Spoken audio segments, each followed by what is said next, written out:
1500 Central African Time. A very good afternoon to you. Thanks for tuning in. You're watching the SABC News Channel, independent and impartial. And we continue with our rolling 24-hour coverage of the elections 2019 SA Decides. And I'm Peter Ndoro here in Johannesburg. And I'm Francis Heard, coming to you live from the Results Operations Centre, The Rock in Pretoria. And Peter, we're going to speak to the ANC shortly. Ultimately, the winners of this election, but down from last time. How are they feeling? Maybe one of the smaller parties that didn't do as well, as touted as expected. We'll see you shortly.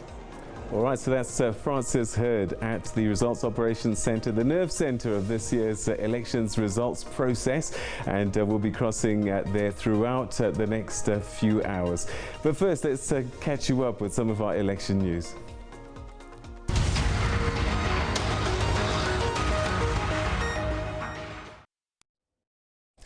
The Independent Electoral Commission says that it will look into possible irregularities during yesterday's voting. The electoral body says that it will conduct an audit that will determine the extent of some of the loopholes.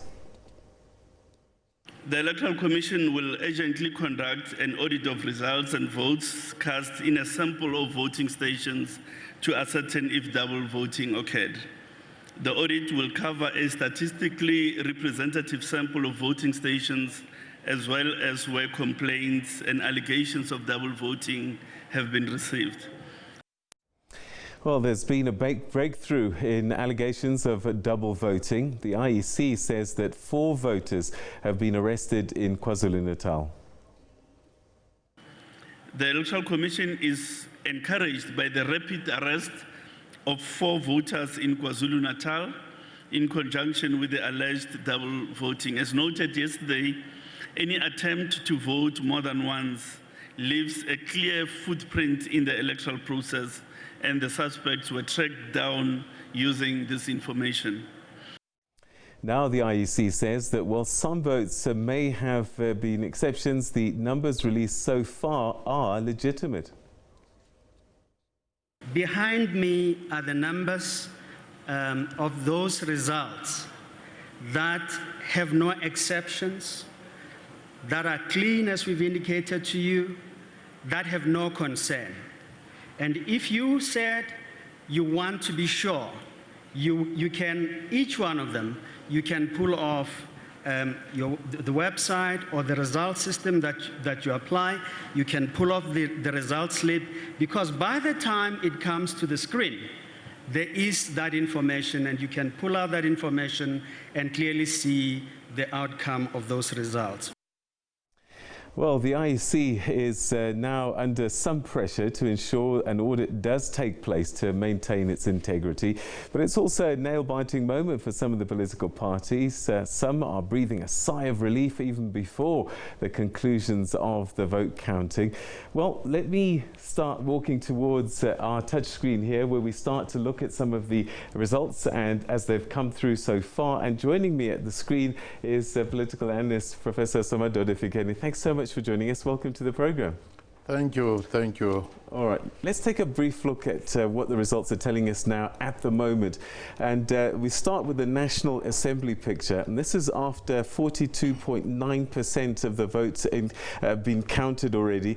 A good turnout, 65%. Is this a surprise? ANC in the lead, 56%, 56.3%. The DA, 23.8%, and EFF, 9.24%. The usual suspects, I guess.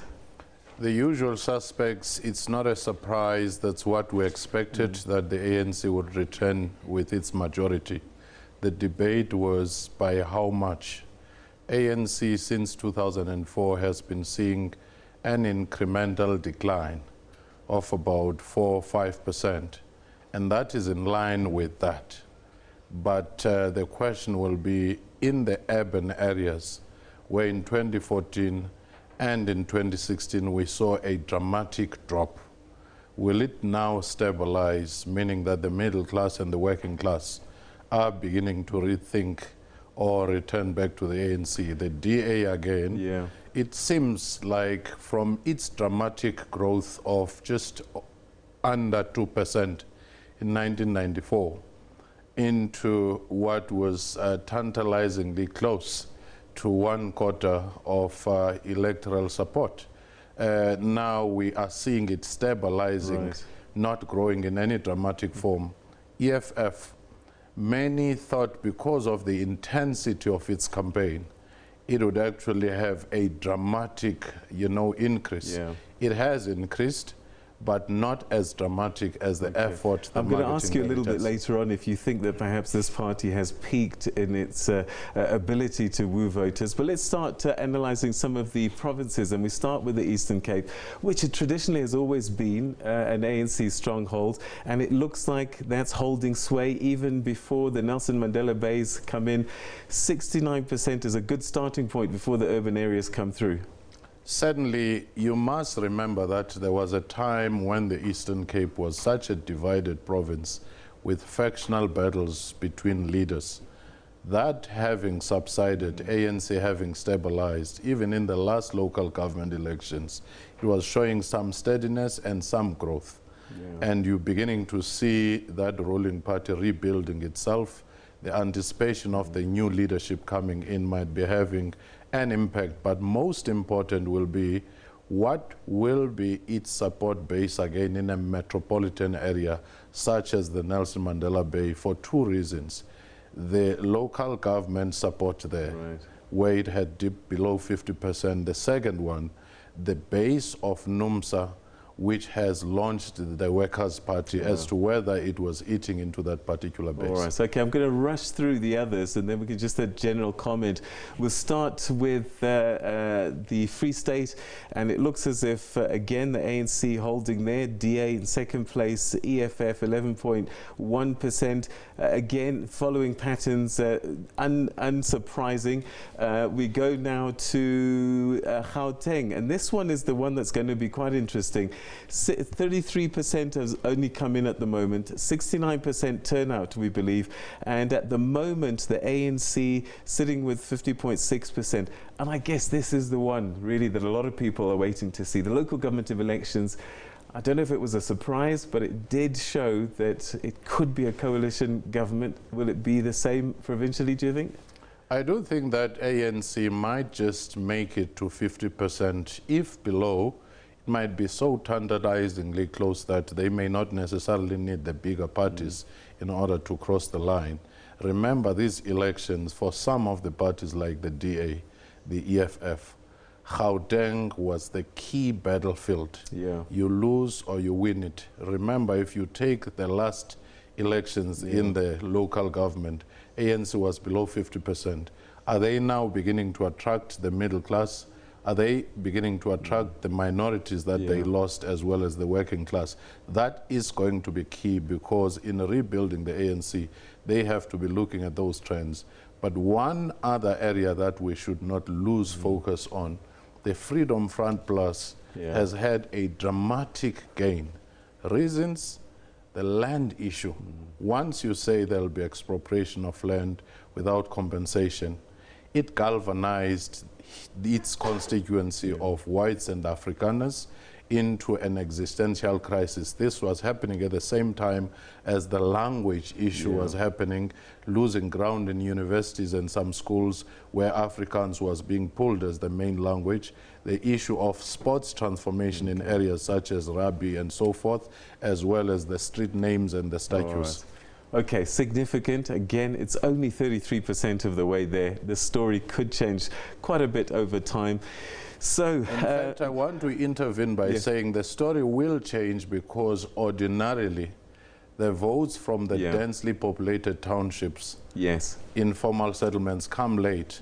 So where DA seemed to perform very well at the beginning, and some of the parties from areas which are well organized with infrastructure, increasingly you see them going down, whilst other parties like your ANC, EFF, IFP and so forth start to pick up. All right, and then in a minute, let's try and see what we can make sense of KwaZulu-Natal, because there we had the IFP slipping over time, and then there's been a resurgence there, NFP going the other way. So ANC, IFP, those will be the top two, I guess, at the end of this story. Without any doubt, IFP returning to its main opposition role. Remember that IFP since 1994 has been on a steady decline, straight line going down. In the local government elections, they started picking up. Reason, the NFP. At the death of the NFP, the IFP was rising. The second one could be, that still has to be verified. People tend to vote for a person who comes from their area if he is the president. So they will strategically cross over and give their votes to that particular president. And once that president is no longer there, they return back to their base, and those might be the reasons. But there's one rider though. IFP has to manage the transition from the Buthelezi leadership so very carefully, because these gains are not guaranteed. It might just be his presence and his image. All right, so we'll take a look at the other provinces and a bit more analysis into the Freedom Front Plus, the fate of the UDM, and also some of these newer parties like the ATM and their fortunes in a while. But first, let's go back to Francis, who's at the Results Operations Centre in Pretoria, in Tshwane, to find out who she's got with her and what the situation is at the moment. Okay, so how long before you come to me? Okay, so that's Francis getting ready. She's going to be chatting to, I think, one of the political leaders there. It looks like it might be the ANC that she'll be talking to. Again, it's early days, but it looks as if that the ruling party, the governing party, is pretty happy with some of the results that have come through so far. But once those big urban areas come through, then perhaps that might change. And so let's see if we can't go back now to Tshwane, the Results Operations Centre, where Francis is standing by. Francis?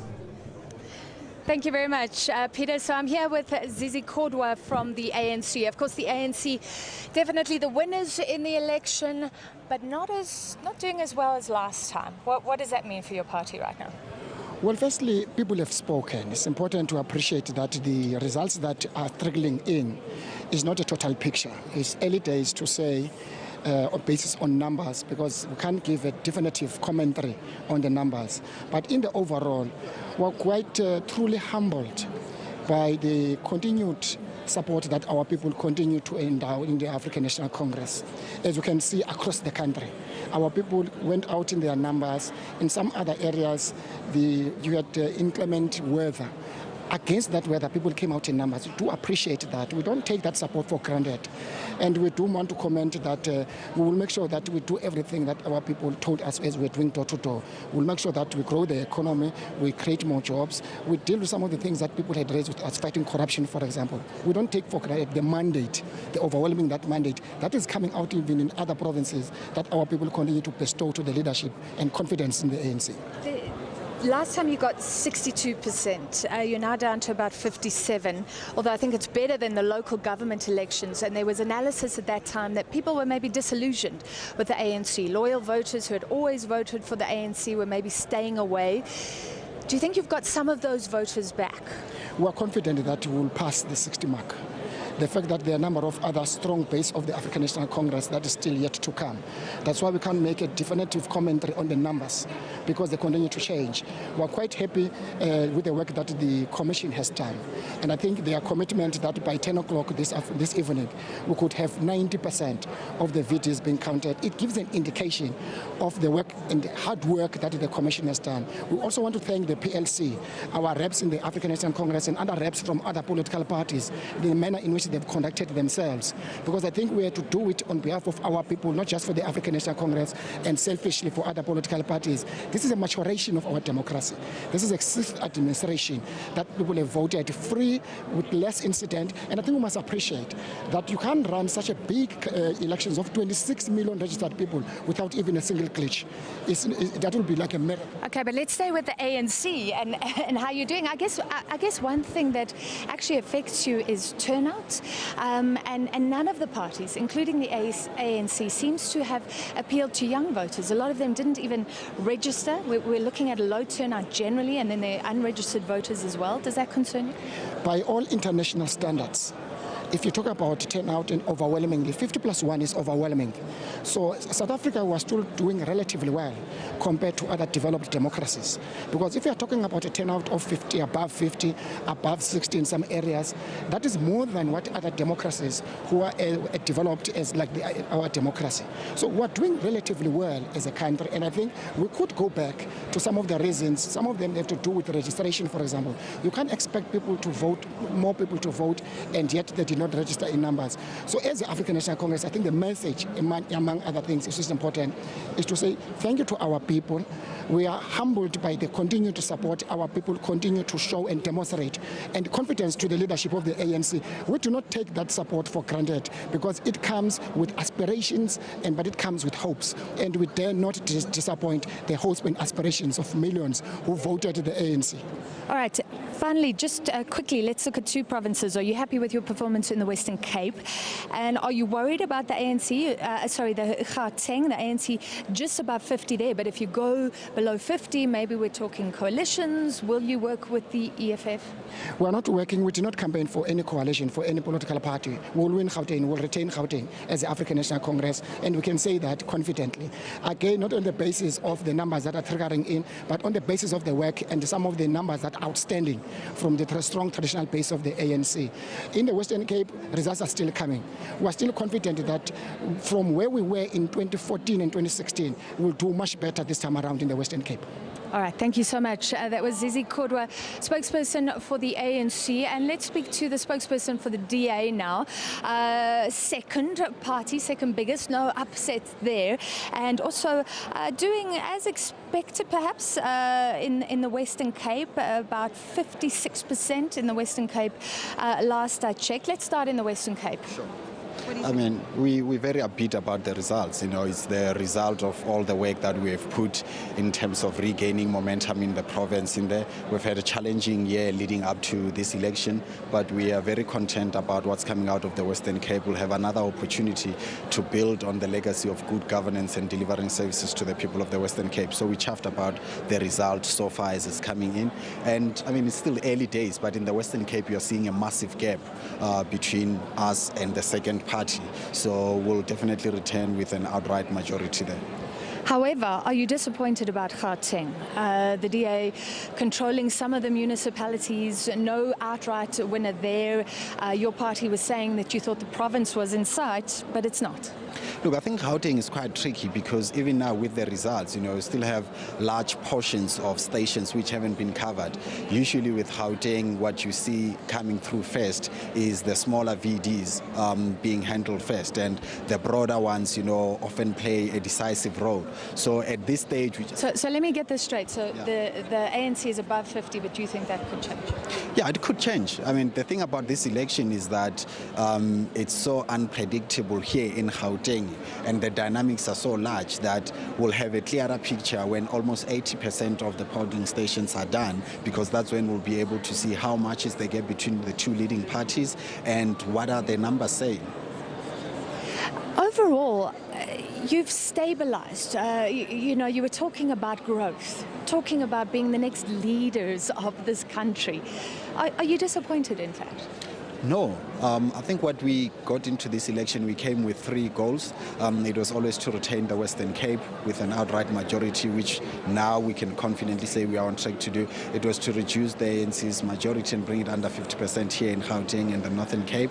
And as you can see now, you know, at Gauteng now, we are looking and hoping that as the results later come on, the stronghold of the ANC will be reduced so that the opposition gain that momentum, and that there will be growth in areas that before we had never thought of. I mean, there'll be growth in, you know, rural areas, in townships, which is an indication of the growing diversity of this organization called the DA. But you're also maybe losing votes. Some of the small parties eating into the Western Cape, even Good doing okay there, not doing incredibly well in the Northern Cape, which you're also saying you could even get. Yeah, look, I think... And yeah, FF Plus, so maybe taking sort of right-wing voters, is that fair enough to say?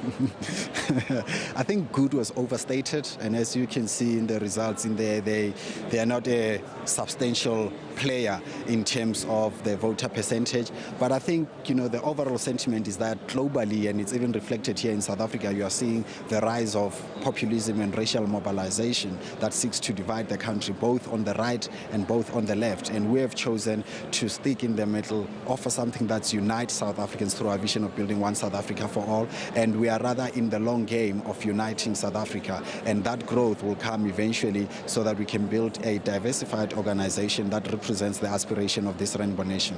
All right, Solly Malati, thank you very much, a spokesperson for the DA. So we've spoken to the two parties in the lead, both suffering losses or stabilization, but both, according to their spokespeople, happy with the results thus far. Maybe Gauteng will change, the DA is saying. Now let's speak to the BLF, courting some controversy recently, taken to court for its slogan, land or death. Talking tough before the elections. I'm with spokesperson Leslie Marsdorf. Thank you for being with us. If we look up on the board, your showing isn't that great. I can't find you now. 5,500. That's correct. Yes. Disappointed. Definitely. BLF is disappointed. Firstly, our message is a message that is meant for the people, for the landless majority. We speak about the things that black people need.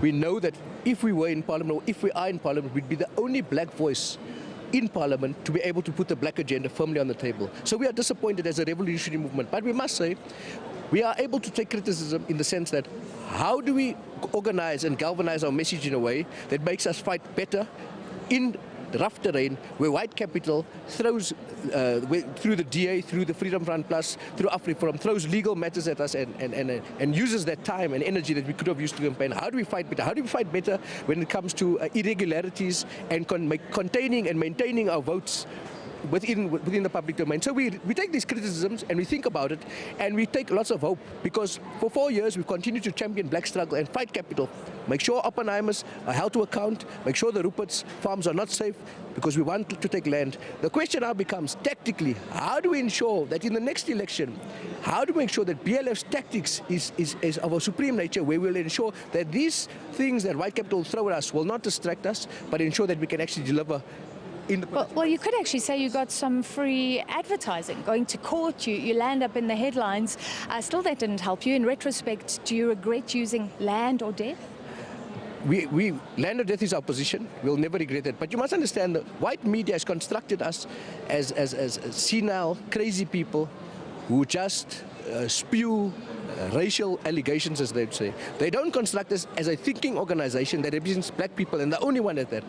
They don't construct us as people who have ideas that are sound. For example, like land should be returned, stolen land should be returned to the black majority in a way that transforms the life of black people. So white media has played a good role in also suppressing the land discourse by not making it public that the EFF and the ANC colluded to sell out by not amending the constitution in 1 full year, but instead they want to expropriate the votes of the landless people. So the media is complicit. But who's white media? So SABC, one of the most transformed companies in South Africa, many of the organizations owned by black people. Oh, well, let's be clear. The SB himself is captured. Then you have ENCA, you have many constructs, so even state institutions under this regime are captured, and they continue to serve at the behest of a particular regime that does not want to see have a black voice in Parliament. Let me say again, as BLF, we take self-critique in the notions. We have to fight better. We can't allow white media to operate with impunity and continue to distract black people with a black voice as if we aren't able to carry the voice of the majority. Because our message clearly says black people must be able to be represented in Parliament. Unfortunately, we might not get there, but the reality remains. We will continue to expose the likes of Johan Rupert, the likes of ENCA, which is owned by Rupert, which is a product of white monopoly capital. Actually, I think we need to be fair. ENCA owned by some labour unions as well, a huge voice on that organisation. But if you can get less than 6,000 votes, what does that mean for, well, could it mean that actually South Africans are clinging to the old notion of non-racialism? This is not true, and we'll prove it to you. When this is the fundamental point of this electoral process. As BLF, we said that white monopoly capital expressed through Freedom Front Plus is the enemy of black people. Freedom Front Plus said the same message. It said black people is the enemy. BLF is the enemy of the white racist state. White people ran to FF Plus and they voted for them and believed them. Black people have not yet understood that it's okay to be black first. It's okay to fight against the terror of racism and that is in the control of organized parties like DA and Freedom Front Plus. But here's the good news. Our people are being conscientized. There are 5,000 people who do understand our message. There are more people who have fought for, that have expressed a desire to believe in the formation of radical economic transformation and a black caucus in parliament that can defend the idea. So black people are getting the message. The question is, can we extend the message to more black people to make sure that at our next showing, we can deliver an organization, an entity, a revolutionary movement that can put black people first, expose those who collude with capital, and those who continue to suppress our people. A white racist organization like the DA and Freedom Front Plus. All right, thank you very much. That was Leslie Marstorp, BLF member, BLF spokesperson, and really, if you look at the board, they're not going to Parliament. Maybe you need 50,000 seats or more. They're on less than 6,000. And yes, talking about the FF Plus, which has doubled its showing since last time. One of the interesting developments. All right, Zimkita, we're going to take you to the ground. Some disruptions. Over to Zimkita. As you can see behind us, Francis, hundreds of ANC supporters here have gathered at Nelson Mandela Drive in Mthatha. They are celebrating the lead that the ANC is taking, as we know that it's only for 60% of those voting districts that have been declared, but they're saying they are not going to wait for 100% declaration. They are starting now to celebrate. We have here young and old who have gathered here at Nelson Mandela Drive in Mthatha, saying that they want to reaffirm their love and support for the ANC. But once we're speaking to some of the supporters, one thing that they continuously mention, Francis, is that they want the ANC, should it emerge victorious, to implement some of the promises that it has made during the time when it was making the manifestos in different provinces, saying that people should vote for the ANC. They are saying, these people behind us are saying that they can see that in the Eastern Cape it's leading, followed by the DA, and the EFF is on the third place. We're just going to speak to some of these supporters here and see, you are a young person, you have come here to celebrate, but it's only 60% of the votes that have been declared. Why are you celebrating so early? It's given, you know, it's given. We are celebrating because in 60% kwangoku. I believe in Doba, Singabanda Bacha, Siabona, and Doba, in this electric backup, and Siabulela, good South Africans, as it is a voter, Zavota Lumbuto, to some trust of President Wetu, President Ramaphosa. Okay, let's get more views from people. Mama, Mama, wena, intoni mambanize apha eNelson Mandela Drive nizobhiyoza. Sizobhiyozela ukuphumelela ku-ANC umbutho omdala kaTata Mandela. As you can hear, Francis, her voice is gone. They've been singing here since 8 o'clock this morning. They are saying that they will continue to celebrate and sing in the streets of the Eastern Cape until 100% of these votes are declared, because as the ANC that we see here behind us, they are saying that they are hopeful that they are going to win not just the Eastern Cape, but other provinces as well. We'll continue to monitor the situation. It's back to you, Francis. Thank you very much, Zimkita. So we're back on the floor of the Results Operations Centre, and it's buzzing. I can tell you, very different scenes to the last few days. All the politicians have arrived, so let's chat to one of them again. Dali Mpofu from the EFF. Welcome. Thank you. Good to see you again. Advocate, so EFF clearly doing better than last time. Oh, yes. Maybe 6%, maybe to 9%? Yes, well, at the moment we're standing between 9 and 10, which, as you say, is clearly a huge improvement, almost 50% improvement from the last time. And that actually has been the most, last time I can't tell you how tense I was when I was here. But this time I'm so relaxed because from the word go, we started on percentages that show that we were growing. So it's a question of by how much are we going to grow. And obviously we would like to grow by as much as possible, but growing, we're growing, yeah. Were you worried at all, talking about being tense? Because we've seen other parties, COPE, burst onto the scene with 7% and then almost disappeared, especially by now. That's a very good question, you know, because that was always our burden, the COPE burden. Because when we came into the scene, people said, it's just another COPE, it's going to be one election wonder. We already disproved that in the 2016 election by increasing our votes. But obviously the test was going to be now, because comparing apples to apples, 2014 and now. And I think that's what made this campaign not only so exhausting. It was a very exhausting campaign because now we had all those pressures. You can't drop. You have to do better. You are expected to do better. You can't have an excuse to say, no, we're only 6 months old as we had last time. So it was a tiring campaign, but exciting as well. On the other hand, some people, I think within your own party, had really lofty expectations. You offered something different to the ANC, to the DA. Yeah. But that vision hasn't grabbed a hold of anything near a majority. No. Look, a party that is 6 years old, to be now, everyone accepts, that we are part of the so-called Big Three. And we're staying there in that so-called Big Three. That means quite a lot. And as you have seen what we've done at the local government level, for us, it doesn't matter really what percentage we get. It's a question of how do you leverage that percentage. So, for example, in Gauteng, everyone now, the eyes are glued on Gauteng. It might be that we would have to play a significant role in that. Remember that if there's going to be any discussions of any sort between parties, we are the party that's going to come to the table already holding chips, because we already have the metros which we can swing one way or the other. So it's an incremental, this is a marathon, not a sprint. Grabbing power is not going to be an overnight wonder, because it will also disappear overnight. So we're happy with one of the biggest achievements we had in 2014, for me personally, was the fact that we were able to be present in all the 9 provinces. Because that meant that we have now seeds of support across the entire country.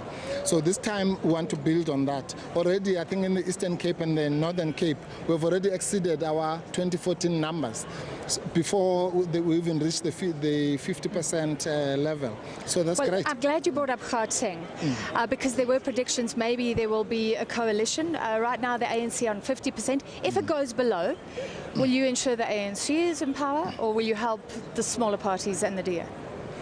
No, we have no particular formula. We have said that But Julius Malema has been talking about working with the ANC. No, is that not predetermined? No.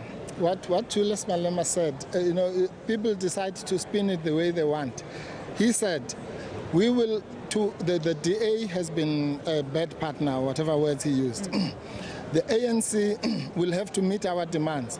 If they don't meet our demands, his words were, we will show them the door. Nobody quotes that part. Yeah. Everyone latches on the fact that we said we could work with the ANC. So the point is this. It doesn't matter which party it is, whether it's the ANC or the XYZ.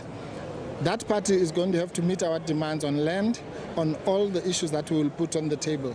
And if not, then, as in 2016, remember in 2016 we put our demands on the DA and the ANC. They both failed, and therefore we then had the so-called two devils theory, where we had to choose between the two devils. If the same scenario plays out, we will apply our minds. But we don't have a preferred partner before they meet our demands, because the demands are not about us, they're about our people. If that party or potential partner is prepared to meet our demands on land, we'll sign on the dotted line immediately. If not, then it becomes complicated. All right, well, the ANC has already agreed with you on expropriation without compensation. A final question. How will you behave in Parliament? There are going to be more EFF members in Parliament. What's your strategy? Well, there'll be more. The strategy is the same. There'll be more members in Parliament, but we're a robust party. We're a militant party. We make no bones about that. And our behavior in Parliament is determined by the other side.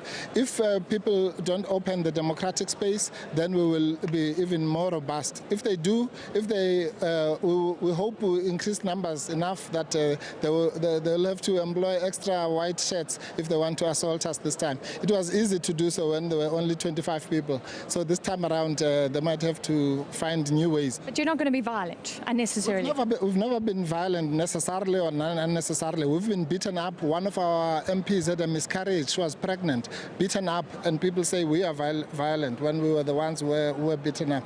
We've never been violent. If we were violent, what would we be doing in Parliament? We're in Parliament to debate, but we're not going to take any nonsense from anybody. Thank you very much. Thank you. Advocate Dalian Mpofu from the EFF. And I think that's it for now. We'll grab some more politicians for you later from the floor on the Results Operations Center. Asanda Mbeche next. Asanda, where are you? What's happening?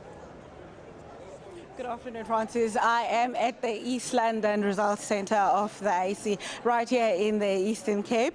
We've been talking about what has been happening. There was no expectation that the ANC would lose its majority in the province. You saw Zimkita with celebrations starting already in the Mthatha region. But to give us some perspective about the numbers and what they look like and what they mean, not only for the ANC, but also for the smaller parties in the province. We are joined by Professor Jolene Steyn-Kutzer to talk about, we knew the ANC was not going to lose its majority in the Eastern Cape, but how is it looking right now? You know, I think if you look at the numbers right now, with 60% of the vote approximately counted, we note a minor decline between 2014 and 2019. But that is not such a big surprise.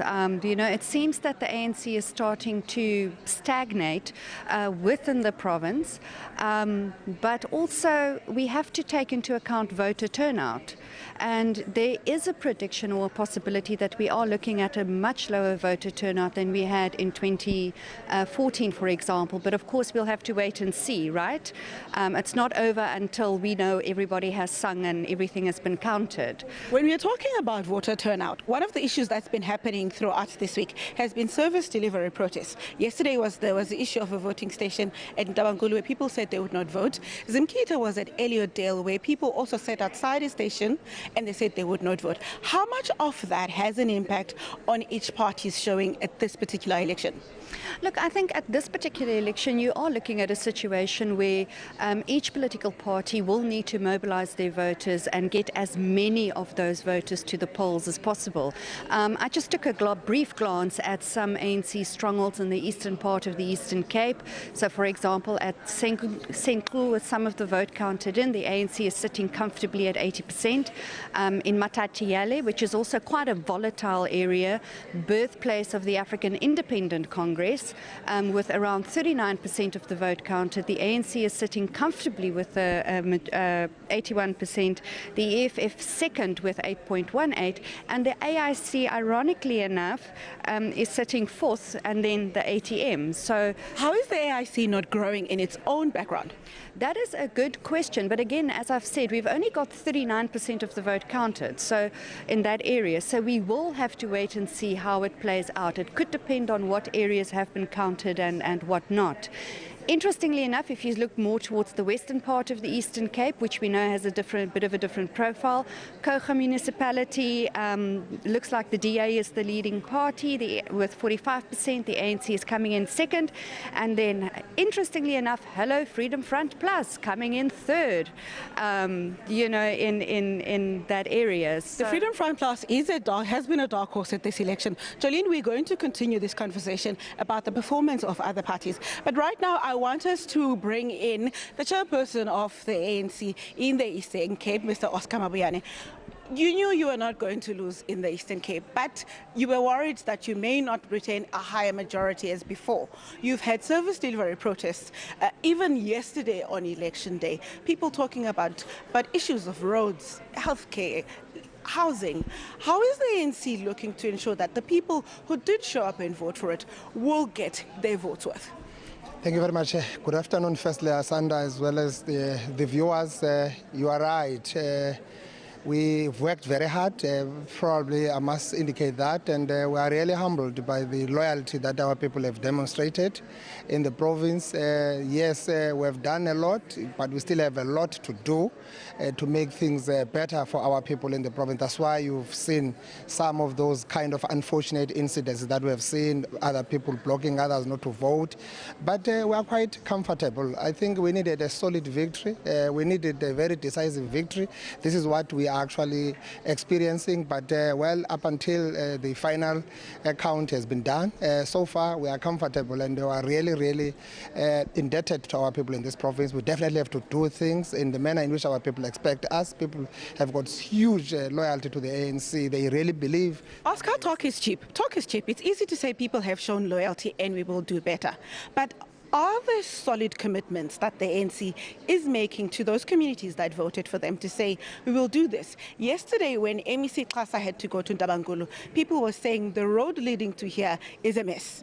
We don't have decent housing. And he said, we will attend to those issues, we will deal with it. But is there a solid social compact between the ANC and the people who voted for them?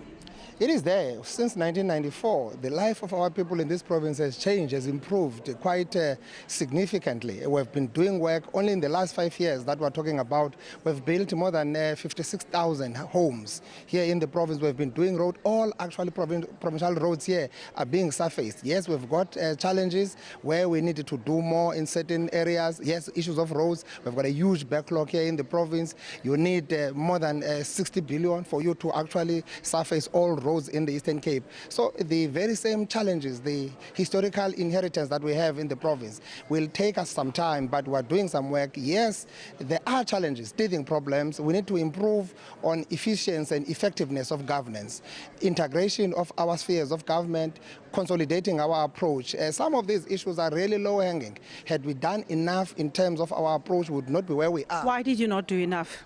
There hasn't been. I think government on its own has got a serious complication that we needed to improve on. I think we need to remove some elements of bottlenecks on how government works, the functionality of government, the functionality of the local government sphere. There in Ntabangolo, in the area of Makwekhe in Tlangano, the road was actually done, procured, but the company appointed couldn't perform the job. It had to be cancelled, the contract. Now they must redo it. For ESCOM to do the actual electrification of the area, they need a road, an access road. So you have those kind of issues and the planning. We're going to look at that. We're going to consolidate and kind of finding a PMU in the province to deal with these issues. Municipalities are not really spending money on milk in certain areas, but people want water. Those issues will be history. People will be focused. Municipality will function. Those who are deployed by the ANC will do their work. Those who are employed will do their work. We can't have this. You seem to know the issues quite clearly on the different communities. Why is the ANC not engaging with communities timeously to talk to them about these issues that we've appointed? Our government has appointed a contractor, but we're experiencing problems with it. This is what will be done. Why wait until there's a protest, it's voting day, and other people cannot exercise their right to vote? When will you improve engagement with communities? You're right, and the issue of communication becomes a serious issue that we needed to look at it and improve. It's an area that we're going to be working on. For instance, there in Ntabangolo, the other issue which came up quite strong when they got all answers on issues that they were raising from mayor. Now they raise an issue of their relations with the councillor.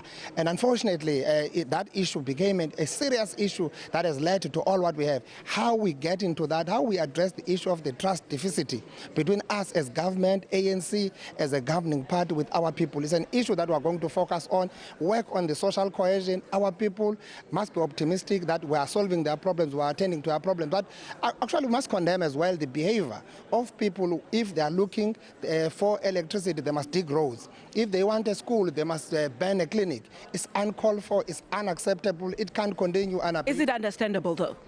Absolutely not understandable. You can't destroy that. That's taxpayers' money. If what I mean is, do you understand the frustration of communities who eventually end up doing that? Yes, the frustration we do understand, but it doesn't necessarily mean that the people must be destructive. We are condemning that element. We are condemning fire. This fire everywhere that people are burning things, it can't be right. But government must be responsive. These people send petitions on time. If you follow them through, people have sent petitions, people have asked for meetings, they can't work with councillor, they need mayor. How we respond, our time that we take to respond to those issues is quite important. That's why we talk integration of all spheres of government, so that we improve our level of communication with them. Oscar, thank you very much. That's the chairperson of the ANC in the Eastern Cape. Happy with their showing so far, but saying they will do better to improve their communication and engagement with communities in the Eastern Cape. Unfortunately, we have to leave it right here for now. We'll bring you other updates from the province later in the day. For now, it's back to Pretoria. Thank you very much. And we're still coming to you live from the Results Operations Centre. More politicians are milling here and there, and we'll get you some more interviews with them in a little while. Let's go to the northwest now. Marikana, always an area to watch, especially since what we saw years ago.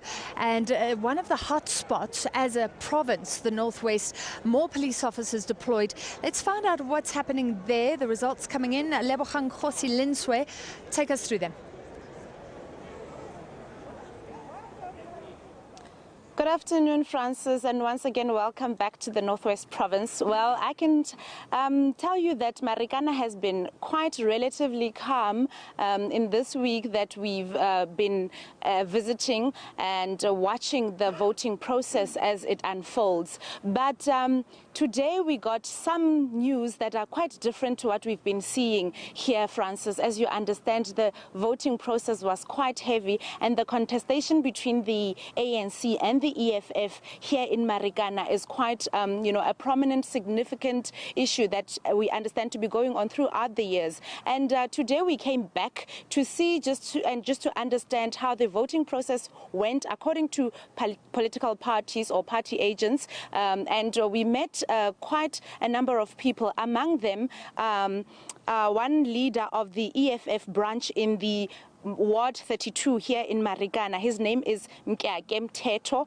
and we also met up with John Mulubi, who is the ward councillor for Ward 31 in Marikana for the ANC. And they are saying that they have grievances, and they're here to explain to us today what their issues are. We'll talk to Mr. Mteto first. Good afternoon, sir. Welcome once again to SABC News. You're telling us that the voting process seems not to have been fair. Why do you say that? Ha ke leboa holo ke dumedise babuhi kaofela ba SABC ya South Africa. Ke tla re fela maobane hona le incident e etsaetseng ha ke tla ntse ka nna ke tsamaya ke sheba di voting station ke sheba hore na ho etsalang jwalo kana ke deployile hore ke shebe di voting station. So one of the party agent ya EFF ile ya mpolella hore councillor wa Ward 31 ba mmone a vote ko Marikana Combined School. Then after that, ba bangwe ba re ba mmone a vote ko Marikana Community Hall. So ntho eo he ke yona e ileng ya ba allegation. Then na ka nka bohato ba hore ke founele provincial leadership ke ba bolelle ka that incident. So bona ba ile ba mpolela hore okay, the matter e refers to the legal team ya EFF, then ba tla investigate that matter. So if there are then legal team will take its course. So, Francis, Mr. Mteto is telling me that as he was deployed in the various voting stations, one of the party agents of the EFF alerted him that one of the councillors, actually the very same councillor that is here with us for the ANC in Ward 31, was seen voting twice. So seen once voting at a different voting station and then visited another voting station to go vote there once again. And he took it upon himself to alert the EFF provincial office so that this matter could be dealt with legally. And for now, that is all that he can divulge with us. But fortunately, we do have the man that these allegations are being, cast upon. And we are going to be speaking to him right now. His name is John Mulubi. Dr. John, welcome to SABC News. And how do you answer to that? I mean, that is clearly a serious allegation that would be a contravention of the law and really a contravention of the Electoral Act. Okay, these allegations are just allegations. They are saying they heard from other people. That means the statement from the EFF is malicious. Actually, you cannot vote twice in South Africa. I don't want to be used as the guinea pig of South African electoral law. So there is no way a person can vote twice. To vote is a process. You go through a process. You cannot just vote, and you cannot vote twice. We have been experiencing this for maybe that is 25 years now. We didn't have a person voting twice. What is coming from? They expected that they can win here. So the ANC have turned the table, that the majority have spoken. People voted for the ANC, so they just wanted the loophole to use to discredit the status of the election. So the election is fair, and everybody were given chances. And us as leaders, let us not use this platform to make malicious allegations to one another, to actually make these people of Marikana very, very angry or confused people. This area has been volatile enough, and the people have gone to the polls peacefully. So we don't want to use this as now to provoke people of Marikana. And so are you saying that you did not vote twice? What could have led to these people, the EFF, accusing you of that? Did you perhaps visit the different voting stations that are in question? Yes, as the deployee of the ANC in this cluster, I was working like him, visiting all these stations. I voted in one station, Marikana Community Hall, that's all. And it is verified that I've voted here. So I was deployed here, I've been visiting all these areas. Why could I vote for one station? I could have voted for all these stations around. Why choose only two? Because it was a loophole. I was in the verge of voting everywhere, so I was not. All right, thank you. There you have it, Francis, from the man himself. He is clear that these are just political tricks and political ploys that are being played by the EFF. But I guess for now, only time will tell, and the EFF's investigation will also, take place and allow the process to unfold and really find out what really happened, if indeed the voting twice of Mr. Molobi did happen. For now, it's back to you in studio. Thank you very much, Lebogang. We're coming to you live from Tshwane, and the IEC has actually spoken about this issue of potential double voting. People complaining yesterday that some of the ink was coming off easily. Mine is not, but it seems to be at some station levels. There was a problem with the ink, and the IEC saying earlier that 4 people had been arrested in KwaZulu-Natal for trying to double vote. That's the claim against them. Of course, it'll have to go to court, etc., etc. But they are doing an audit. They couldn't say if this is a general problem, but said to put minds at rest, they will be doing an audit. All right, let's take you back to the Johannesburg studio. My colleague Peter Ndoro standing by. Peter. Francis, thanks very much indeed. It certainly looks pretty exciting there as the results continue to trickle in, and I suspect that people are sort of starting to have cups of coffee behind closed doors, figuring possibilities. We'll have to wait and see. Still a long way to go. I think we're literally still under halfway through the counting process as the results will be released. But interestingly, people have been on social media, as they do, tweeting and so on and so forth. But at the same time, they've been searching certain issues. Google has released a list of top trending searches related to general elections. So the search engine collected the data through its analytics website, Google Trends. Now, to take this further, give us an explanation of what it all means, I'm now joined by Mish Atagana, who's the Head of Communications and Public Affairs at Google South Africa. Mish, thanks very much for joining us. Always a pleasure to have you. Thank you so much for having me again, Peter. Okay, so we're not going to have a Brexit situation where people sort of Google the key issues post the fact. Well, you know what, I think South Africans have been very engaged in this elections on search. So we've been tracking the trends since the beginning of the year, and there are some very pertinent questions. Some of them were surprising, but others were very pertinent to what was happening. At the beginning of the year, I think we had people asking questions around when the elections was, just before the date was released. And now post-election, people are looking for results, and they want to know who won already. So they're trying to find out. Those are pretty standard, I guess. Yeah, there's some standard. So take us through the last sort of 24, 48 hours. What, just before people mark their cross, what was on their minds? Yeah, so yesterday I was actually tracking these trends every hour on the hour. Right. So, and it was interesting to see how it kept changing. We saw a lot of queries around the EFF, so people searching for the EFF was quite consistent mostly throughout the day yesterday. Musi Maimane as well, a lot of people were searching. And interestingly enough, also quite a number of people were searching for the ACDP, trying to find out more information. The biggest things I saw were people looking for information on where to go vote, closest voting stations to them, and if they could vote at any voting station, seeing as the IEC changed the rules for the first time this year that you can vote at any voting station, not necessarily the one you're registered at. So those are some of the key questions. So when they were searching for individuals, Julius Malema, for example, what did they want to know about them? Yeah, so in Julius's case, they were interested to find out why he left the ANC. Wow. And they also were interested in his wife and how old he was. So yeah. Okay. What about some of the other political leaders? Did Cyril Ramaphosa make the search list? Yes, Cyril Ramaphosa, it's I think #2 on the list of the top searched candidates. So you have Julius at #1, Cyril at #2, you have Musi Maimane at #3, and Vuyo Zungla at #4, so which I thought was interesting. ATM. Yes, which is I'm not gonna lie, I did not know who he was until I saw that name and I had to go find out. So and Patricia de Lille was also on the list. The Good Party came up in terms of the parties that people were searching for.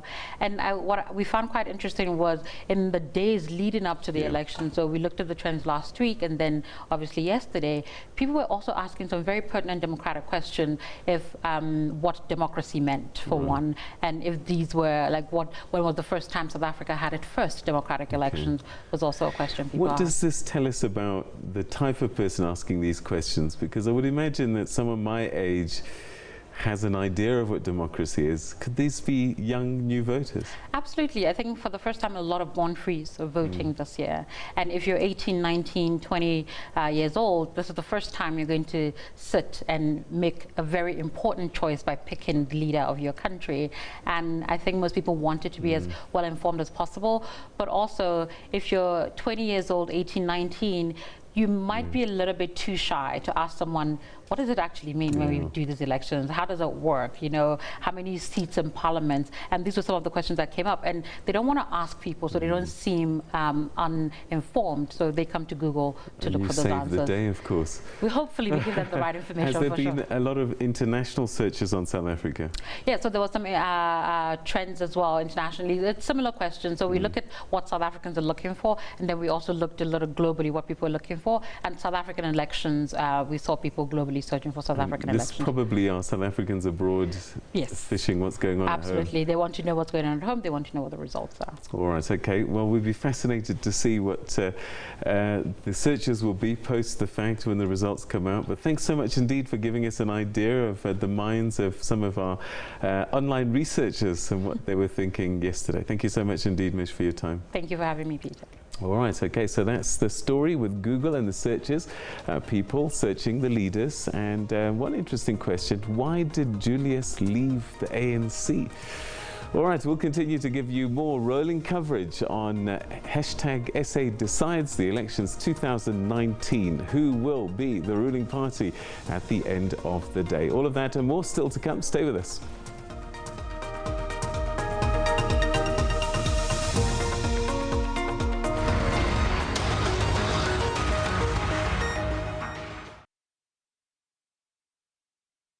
Every year, more and more people all around the country are saving money on their car insurance. Let's meet some of them. I work for a car dealership. Many of my clients that buy cars have to sort out the insurance. And hearing from them on a daily basis how much money they save from our insurance, I had to make the call myself. Your clients switched you, the car dealer. How much did you end up saving? Just over 300 Rand a month. Switch up now, going into the new year. 2019, make it yours. As we say, 2019. Oh, it hits the spot. 2019. If you think it's a hassle getting a quote, put us to the test. Call or SMS now for a quick quote and make 2019 your time to save. SMS SAVE to 34473. Well, I'm doing my articles in chartered accountancy, so I have financial knowledge. What she said just made sense, so we switched and saved. How much did you end up saving? Almost 450 rand. You guys have children yet? No, but the mother-in-law is pushing very hard. If you can convince your mom-in-law to switch and save, that'll get you 1,000 rand off of your next monthly premium. With the money she saves, it's a win-win situation. Mother Frida, if you want babies, you must switch and save. Yo! If you've been with the same insurer for years and haven't recently put OUTsurance to the test, call or SMS now and make 2019 your time to save. SMS SAVE to 34473. It was a simple telephone call, informed him of the basics. I had had an accident. With most insurance, once you've had an accident, they increase your premium. And then when he told me this is what the premium he would be, are you sure? Did you hear that I had an accident? How much did you end up saving? Half of my previous premium, almost 500 rand. Start your year off on the right foot. Queen of... Oh, no. They've all saved. Why shouldn't you? SMS SAVE to 34473 and make 2019 your time to save. So what happened is I made the phone call and I asked Olisa to just call me back. He explained everything to me, a meaningful conversation. How much did you actually end up saving? Almost 750 rands. That's how I switched and saved. But I'm glad our paths crossed. We could make an OUTsurance connection here. Have you and Kolisa gone out on a date or something? No, it was just insurance. Oh, is it your time? Yeah, it's my time. Just think what you could do with the money you save. SMS SAVE to 34473. 2019, it's your time to save. How did your path with OUTsurance cross? And I saw this advert about this guy, Chacha. So Mr. Chacha got me thinking, if I do switch and save, I won't just do the Chacha, I'll be doing the Tango. And the difference that you're now saving? Is just over 900 rand. In 3 words, summarize your experience. Smart, professional, and they saved me money. You know that last one was like 4 words. I know, but that's how good they are. SMS SAVE to 34473 and make 2019 your time to save.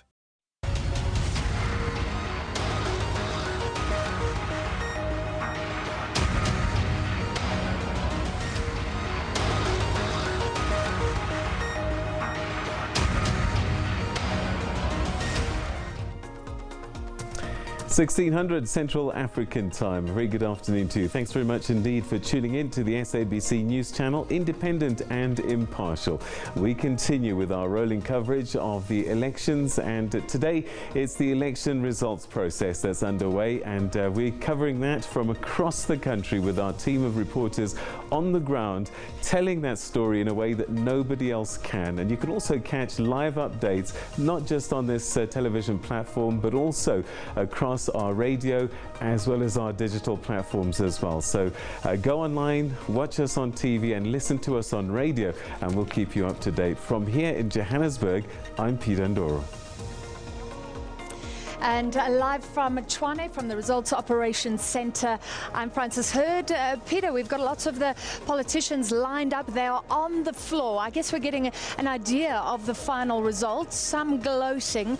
Some of the desks, I can tell you, are empty. Some of the smaller parties that thought they'd have a showing certainly have not. If you look at the board, some only gaining 1,500 votes, 2,000 votes. But we'll speak to some of the front contenders shortly. All right, before we do that, let's take you straight to Palesa Moeti. She's in Bloemfontein in the Free State. Let's see what the political lay of the land is in the Free State. Palesa. Well, we are still here at the Results Operations Centre in Bloemfontein. Now, this is where all the political party representatives are gathered, obviously, to hear updates of results as they come in. Now, we know that here in the Free State, we have about 1,529 voting stations. Of that figure, 780 voting stations results have been captured, and of that figure, 601 have been audited. So it basically means that we're dealing with results of just under 50%, of the voting stations. We know that the ANC is still in the lead here in this province, and the DA is still the main opposition, with the EFF in 3rd position and the Freedom Front Plus in 4th position. But joining us right now is the ASG of the ANC, who's also the former chairperson of the ANC in the province, Ndate Ace Makashule. Palesa, thank you very much for your time. Thank you very much, and thanks to the viewers. Are you happy with the performance of the ANC so far? I know that it's still early, obviously, but just over 60%. Well, we are happy, not that happy, because of the weather yesterday. A lot of people in Botshabelo could not vote in other parts of the province. But what can we say? Natural disaster. But we are happy because the people of the Free State still have hope in the African National Congress. And if the voter turnout yesterday was good, we are going to get more than 70%. But where we are still happy. Okay, but we also know that, over the past few years, there's been a lot of talks around you, scandals, state capture issues. Do you think you being from the Free State, that could somehow affect the ANC's vote? Well, voters of the Free State, this is where the ANC was born. Voters throughout South Africa, whatever people might have actually said, the hope of South Africans is still the African National Congress. And you don't hear it from the media, you don't hear it from analysts, you don't hear it from allegations and stories. You see it from the masses of our people, and once more they have confirmed their hope is the African National Congress. Sir, thank you very much for your time. It's a pleasure. And then also joining us is the DA leader here in the Free State, who's also a member of Parliament, rather, Mayor Patricia Kopane. Mayor Kopane, are you happy with the results so far? Obviously, the DA is still the official opposition in the Free State. Definitely, I'm excited about the results. If you remember, I always say that we are the only political party in this country that since the dawn of democracy, we are always growing our votes. So it is clear that the day we are growing, and it also gave me hope that the people of South Africa started to realize that the day we are the only party that can provide jobs, that can fight corruption, and that can also provide service delivery, because that's what we are doing. We are the party that is in government. So the outcome of the results, it attests to what you are capable of doing. And I'm sure the DA were the party that will make sure that we unite South African people despite of any race. And then the processes, are you happy with how things went yesterday and the day before and the day before? Well, Lisa, to be honest with you, I'm still disappointed with the IEC. Firstly, the caliber of the presiding officers, they are not the people that really are up to the standard, because some of them really, they don't even understand the Electoral Act. The training need to be done. They need to come with some sort of a criteria. What type of people who are going to be the presiding officer?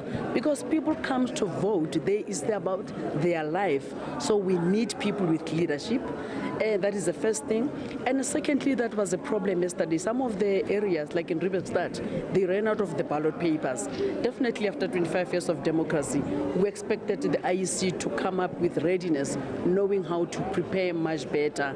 And even the zip machine, some of the voting stations that I visited, the machine was not working. But those are the things that really, because they really affect, because some of the people, they have to walk away from the station despite the weather, but the poor performance of IEC, in a way, it also affected us. Okay, do you think that the weather, had it been better, you would have also been able to secure more votes? Definitely the weather affected all of us. We are all affected. But if the weather was on our side, we cannot fight God. He knows what he wanted to do. So it was for that purpose. But I'm sure it has cleansed all the corruption and everything in the Free State. So going forward, I'm hopeful we'll be able to establish government where we are going to govern as a DA and make sure that our official opposition, we bring sense to this government. We're an ASC now. They are aware now we're going to keep them on their toes. Okay, thank you very much, ma'am. Thank you. And then from the African Content Movement, Maggie Didimezi Monare. Thank you. This is a new party, African Content Movement, right? Only launched in December.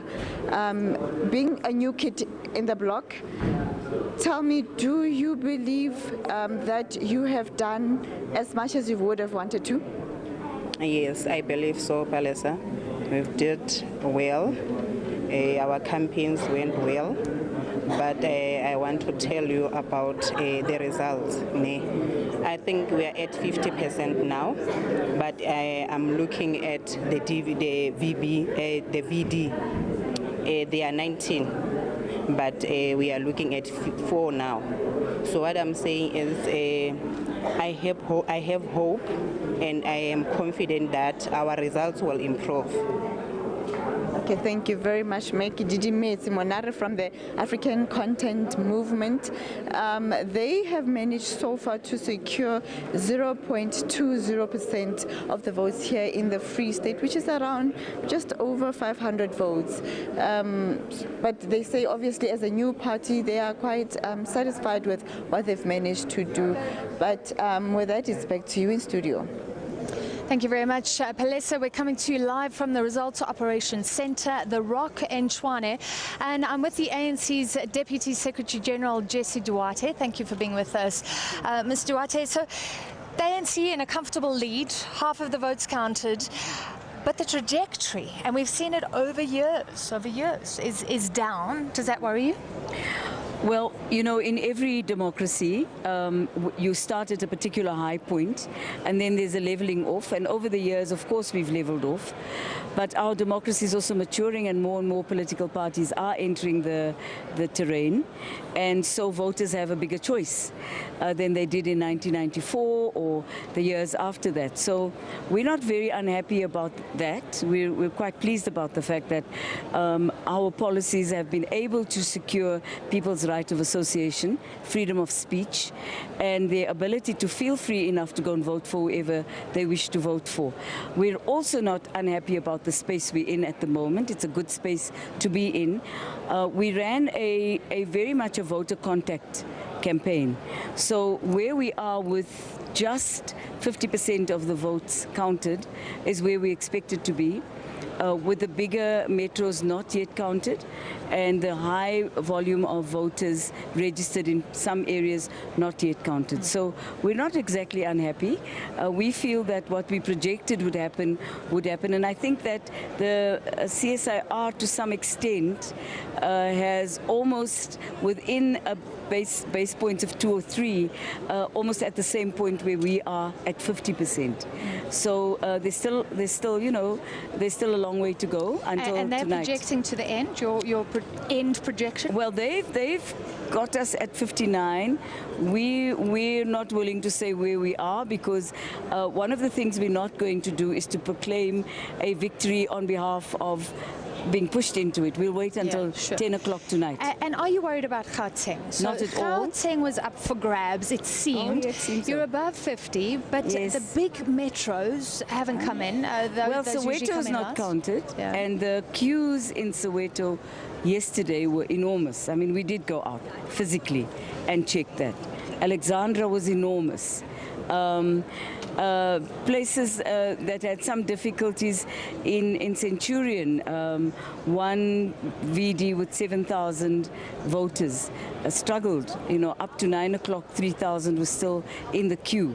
So we're willing to wait out. We're willing to wait out patiently the final outcomes, and then we will make a positive, a more positive statement. But we're happy with what we have up to now. The reason I asked, some people were saying maybe the ANC still appeals to rural voters, like liberation parties across Africa, but it seems like you are retaining support in the urban areas as well. We are, and we're hoping that it will give us what we finally need to have, or would like to have. But you know, we also, our analysis from the VD counts as they're coming in are quite positive so far. How much of this was about leadership, about President Cyril Ramaphosa, about the popularity of the former president, about disillusionment with the former president? I think it's a combination of issues. It is the popularity of President Ramaphosa, yes, but I think it's also ultimately the fact that as we went on the ground, people said, you've done good things over the last 25 years, you have made mistakes, you need to correct those mistakes. We don't want to see any of this corruption going on any longer. It's a good thing that we ran the commissions of inquiry neck on neck in this country. unprecedented with an election campaign. It brings out all sorts of manner of understanding that there is a willingness to make sure that a shake-up does happen, and it must happen honestly, and that people must be given an opportunity to also cross-examine those who accuse them. So I don't think we're in a very bad space, and it's been peaceful. Finally, young people are not even registering. Are you sad you're not appealing to them, because that may be a portent for the future, when your old loyal yes, I think for all of us, devotees are no longer there?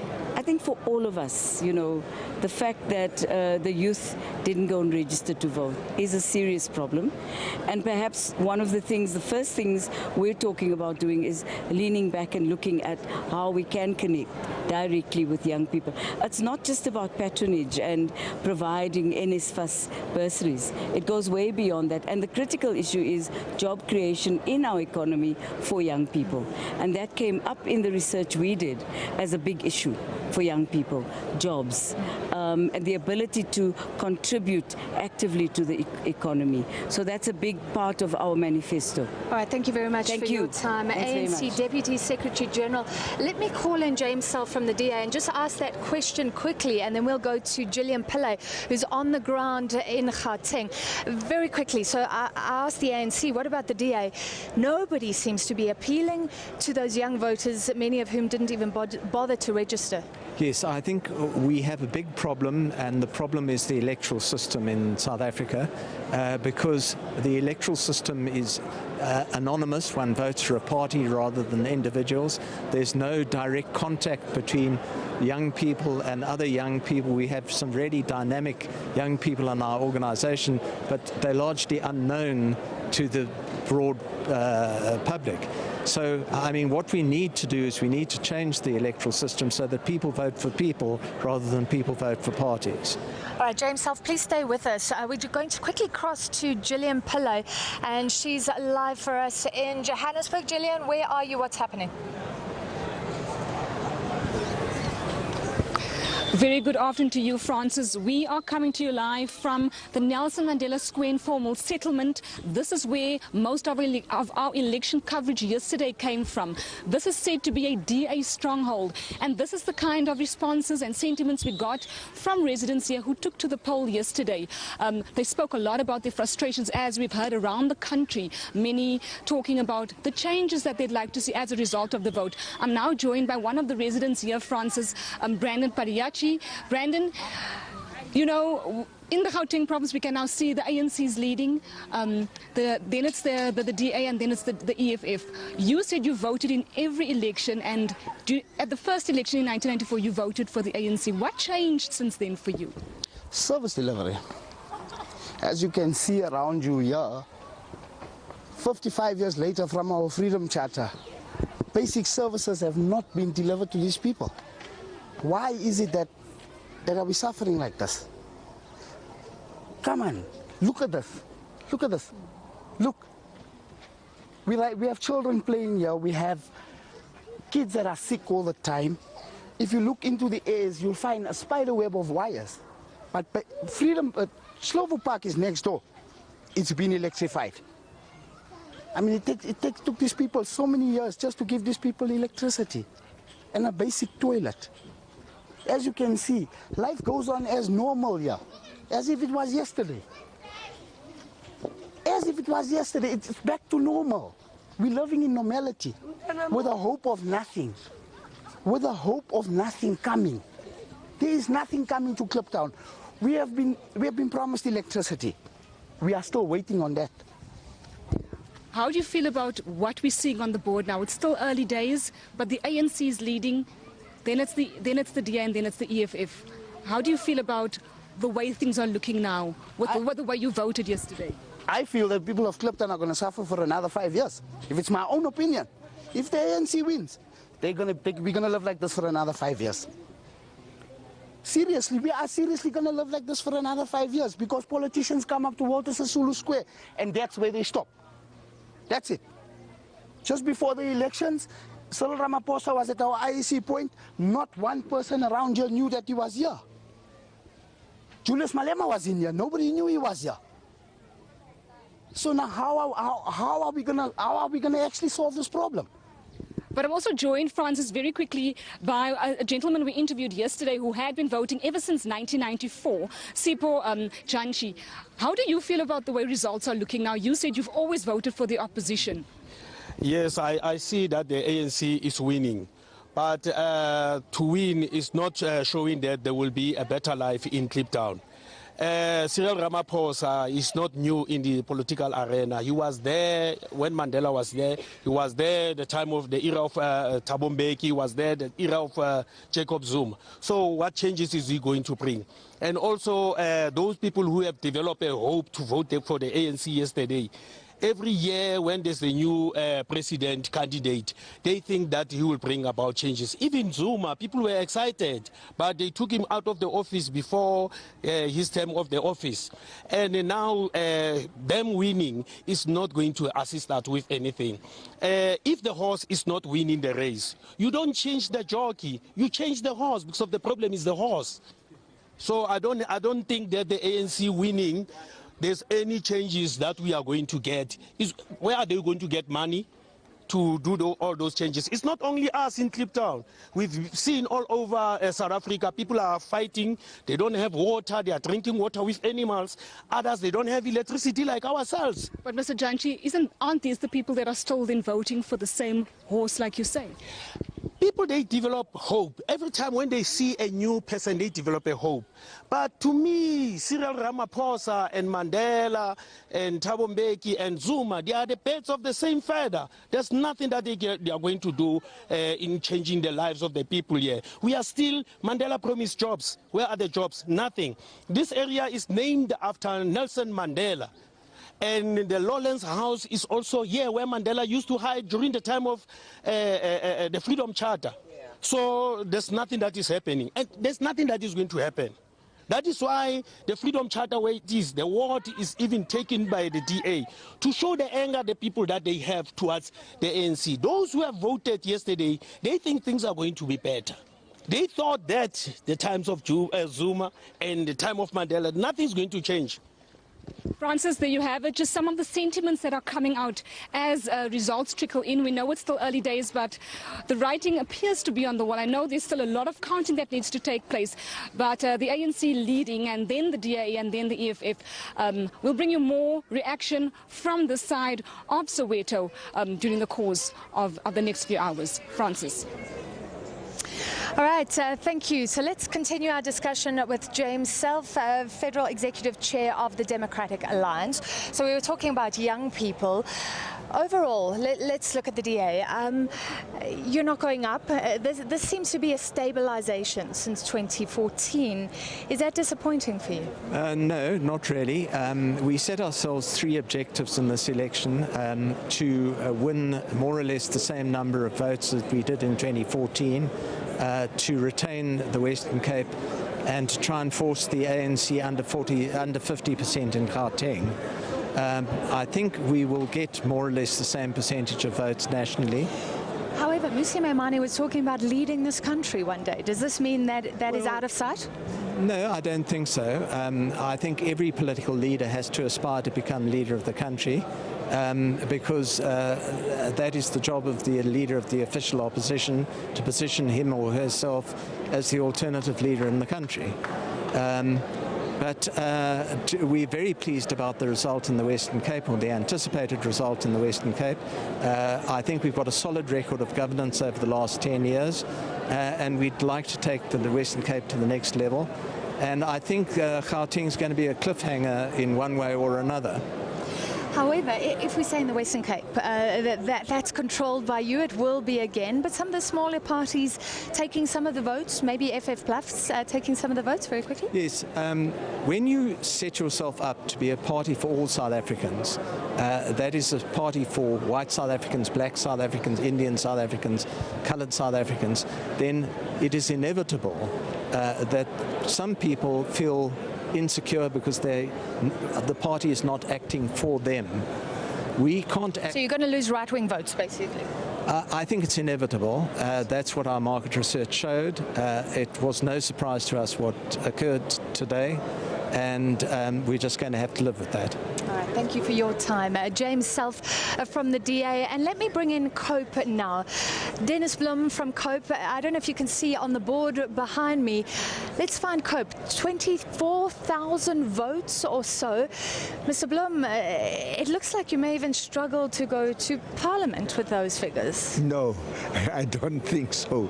You see, you are looking at those figures, but 50% of the votes are counted. So it's not a question of we must panic now. We will see tomorrow because people are still busy counting. We are positive and we stay positive. However, you must be gutted. I mean, yours is a party that burst onto the scene once with 7% of the vote.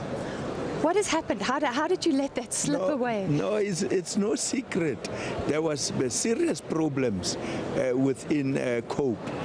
The ANC infiltrated the party and disrupted the party, and we stayed in court for 5 years. So it's not an easy thing to build a party. We are building the party now for the past 5 years, and we will get there.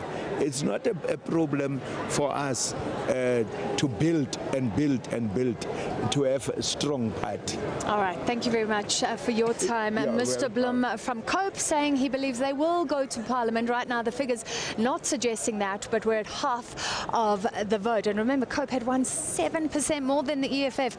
The EFF has consolidated, and somebody else coming up in this election is the FF Plus. We're joined by Anton Alberts, chair of the Freedom Front Plus. Thank you for being with us. Are you very happy? Yes, we are happy, and if the trends hold, then we will actually do much better than we actually could have anticipated at all. About 3%.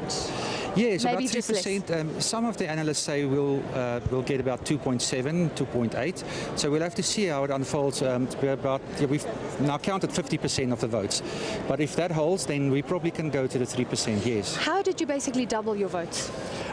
We concentrate on a lot of the disaffected DA voters who are worried that the DA is not strong enough on expropriation without compensation.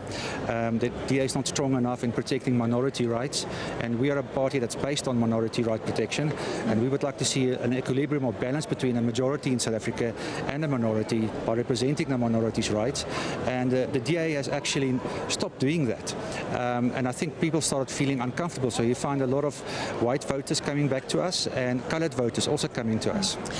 What do you say to people who think, like the BLF on the one side, you're on the other side, using slogans like fight back, like making this an us and them, highlighting race in a society that is non-racial, and some people hold that dear? Yeah, well, it wasn't our intention to do a racial polarization exercise during this election.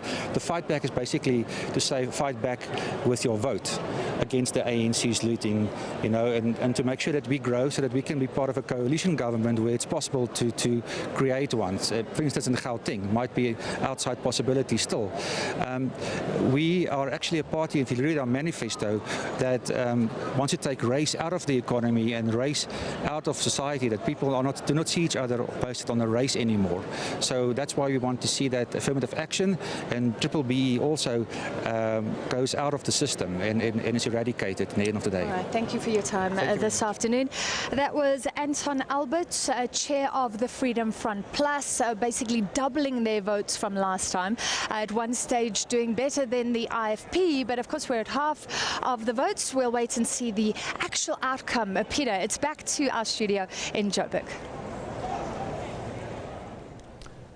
Francis, thanks very much indeed. Yeah, let's continue covering these results processes that are taking place at the moment, and we're a little just under 50% of the votes are being cast at the moment. We'll give you an update on what those figures are in just a few moments' time, but just to let you know that our foreign editor, Sophie Mkwena, spoke to the national chairperson of the African National Congress, and one of the things that he said was that you can be rest assured that the new cabinet is going to be smaller than the one that it is at the moment, and that the African National Congress says that the government will take a bigger role in terms of international relations going forward. So a smaller cabinet on the way if the ANC wins this election. Now, the Independent Electoral Commission says that it will look into possible irregularities following yesterday's voting. The electoral body says that it will conduct an audit that will determine the extent of the loopholes. The Electoral Commission will urgently conduct an audit of results and votes cast in a sample of voting stations to ascertain if double voting occurred. The audit will cover a statistically representative sample of voting stations, as well as where complaints and allegations of double voting have been received. The IEC also says that it's confident that it has a strong system that will easily expose anything that's untoward.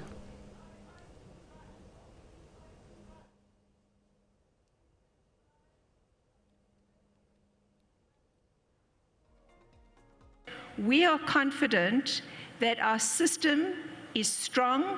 It will throw out the exceptions so that we can investigate them, and that combining that with any objection that we receive from a political party with regard to anything, not just this particular issue that we're discussing, we will investigate. And we are confident that that creates a situation where our results and our elections have integrity. But we recognize that there are concerns. We are not trying to evade those concerns or trivialize those concerns. We are grappling with them to give you the assurance that we know our system gives us. All right, so that was the Independent Electoral Commission fielding questions, concerns that are being raised and been put forward to them by journalists, of course, on behalf of citizens that have been contacting them. All right, so the most interesting part of the elections now underway is the vote counting, and the numbers coming through at this point are a response to the political campaigns that we've seen in the last few weeks. Let's explore some of those responses, and I could start with the National Assembly. We're now 50.6% of the way in terms of the count, and what it's telling us is that the ANC currently 56.78% in the lead, and the DA at 23.7% and the EFF 9.49%. So not a major shift, Prof, but what I'd like to think, if the local government elections are anything to go by, Johannesburg, Tshwane, Nelson Mandela Bay, if those figures haven't come in yet, should the ANC be sitting at a much higher percentage at this point if they are going to get some comfort about getting through at 50% overall at the end of the day? Because 56, that's before the big urban centres come in. Should they have been higher at this point? Well, I do think that it depends on whether there are losses in the urban areas is now stabilizing, because there was a progressive and sometimes dramatic decline in 2014 national and provincial elections and in 2016. And some of the issues were very specific, the e-tolling, the issue of corruption, and the perception of the party that was seen as being arrogant. If now you do have the new leadership, which seem to have an appeal to the business sector, to the black business, middle class and so forth, and also the workers now are no longer saying we're no longer going to vote for the leader of the party, it might just stabilize, and they may actually be happy not to have further losses. If that's be the case, then they could hold steady around 50%. But if the trend of decline was continuing, they would have to be worried, because that's where you have the highest density of population, and the only party that could be gaining massively there would be your EFF. And the key thing is, will that tilt them towards the double digits, 10% and above? Right. And if EFF and ANC are benefiting, or some of the new parties from that, DA also has to be worried, because as they gain, DA declines. All right, so let's take a look at some of these other parties, and I'm just wondering, parties like the UDM, they just seem to not be getting traction. Election after election, they just don't seem to be getting any kind of momentum anymore. Might we start to see the end of some of these parties, UDM, COPE, perhaps not this election maybe, but the next one, unless something dramatic happens? Certainly, these are the parties which are on the borderline. The only saving grace at this moment is the fact that we have one of the lowest threshold to get a party into parliament, which is, even if a party has one member, 35,000, 38,000 supporters, they would still have one person in parliament for the next 5 years. Otherwise, if you were to raise such a threshold, many parties would be wiped out of the system.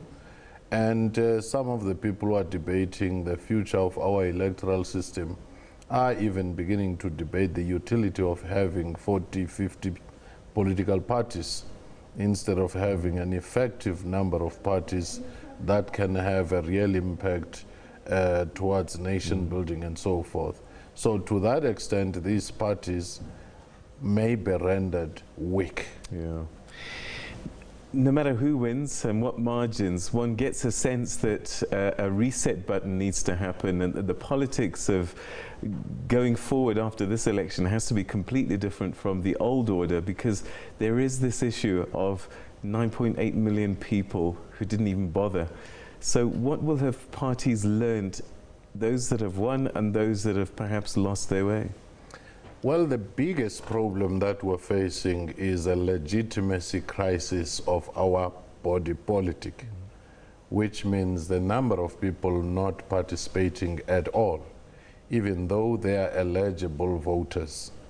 And that also being quite a significant number amongst the youth, who are most impacted by most problems, unemployment, education crisis, health, crime, and so forth. That has to be significant, because we ought to be saying, once they get alienated from the main body politic, where do they express themselves? Then you wonder why South Africa is a world protest and service delivery protest capital, and the level of strikes and so forth. So that in itself is a key problem that every party should be worried about. The second one, even when a ruling party has problems, most of its voters do not seem to transfer en masse to other parties. They simply stay at home, as is the case with some of your traditional ANC voters. What should they be worried about, and what should they consider? ANC has to revive and overhaul itself. It cannot go forward with the perception that it is harboring corrupt individuals. Cannot go forward with a sense that it has become arrogant about the power that they hold.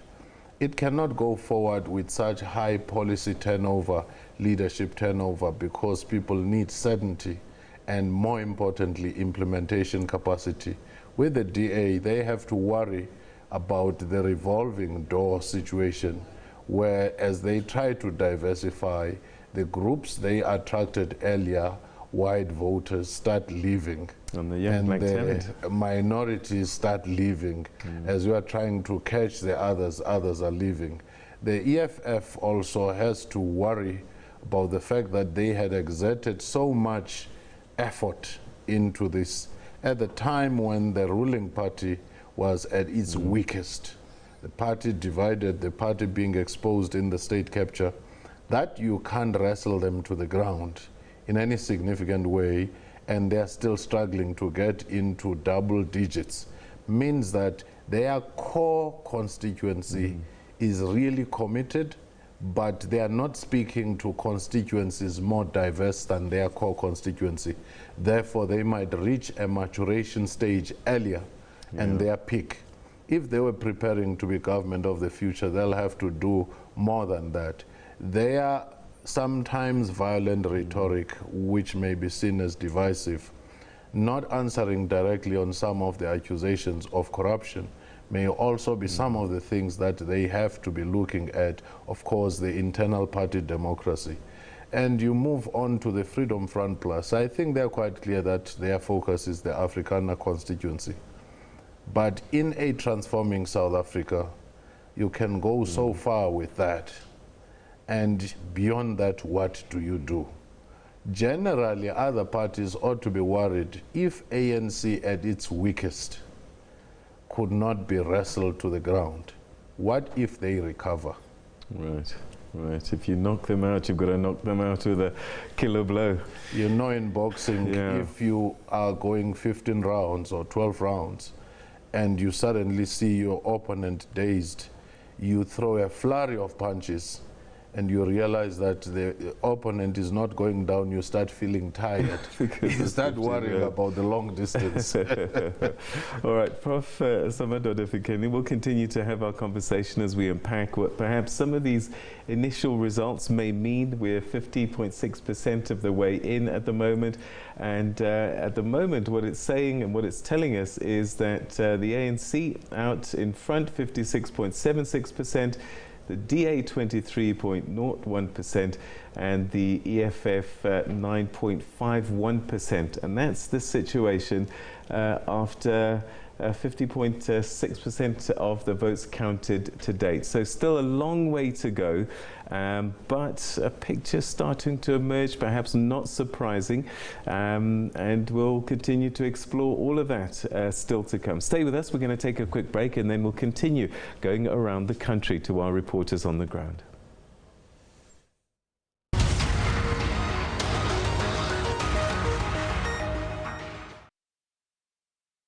Every year, more and more people all around the country are saving money on their car insurance. Let's meet some of them. Tell me how you feel about being in one of these insurance ads that you've seen on TV. It's exciting. The husband is a bit jealous. When you did make that call, what was the experience like? They listened to you and they helped you save. How much did you end up saving? Almost 500 Rand a month. With the savings, we can do more things as a family. Switch and save. Yes! When? Now. Right now? Yes. Tell them. It's your time, it's your time, it's your time, it's your time. If you think it's a hassle getting a quote, put us to the test. Call or SMS now for a quick quote and make 2019 your time to save. SMS SAVE to 34473.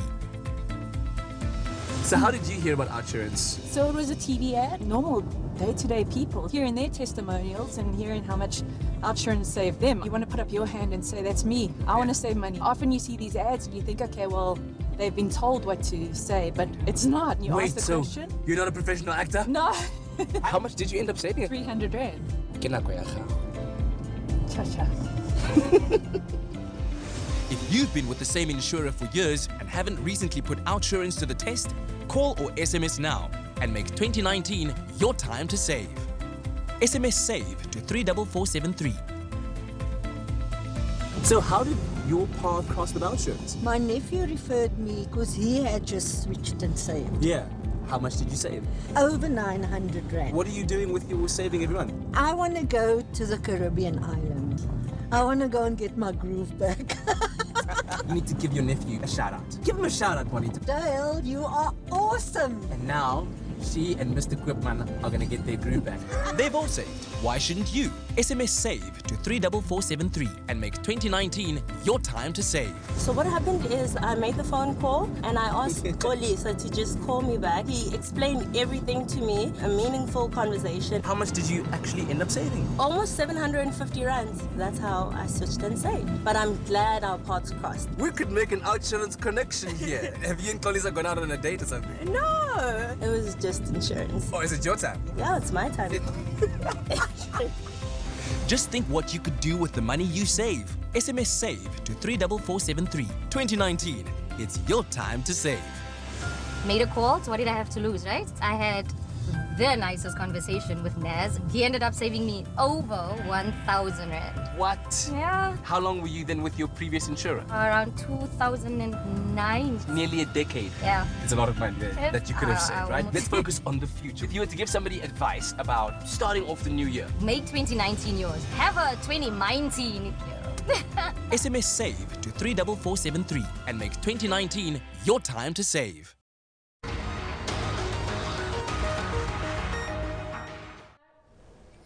Welcome back. SA Decides 2019. This is the SABC News Channel giving you on-the-spot, up-to-date coverage of the results process from across the country. We've got our reporters on the ground for all corners of our country giving us feedback on what's happening. So right now, let's go to the IEC in the Northern Cape, where they say the vote counting is continuing smoothly with about 85% of voting districts declared there. The results in the province are slowly trickling in as the counting process continues there.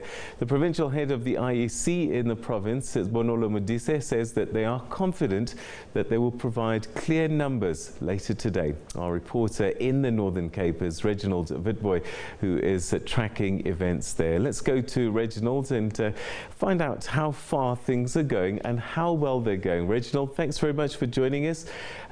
Give us an update from the Northern Cape IEC.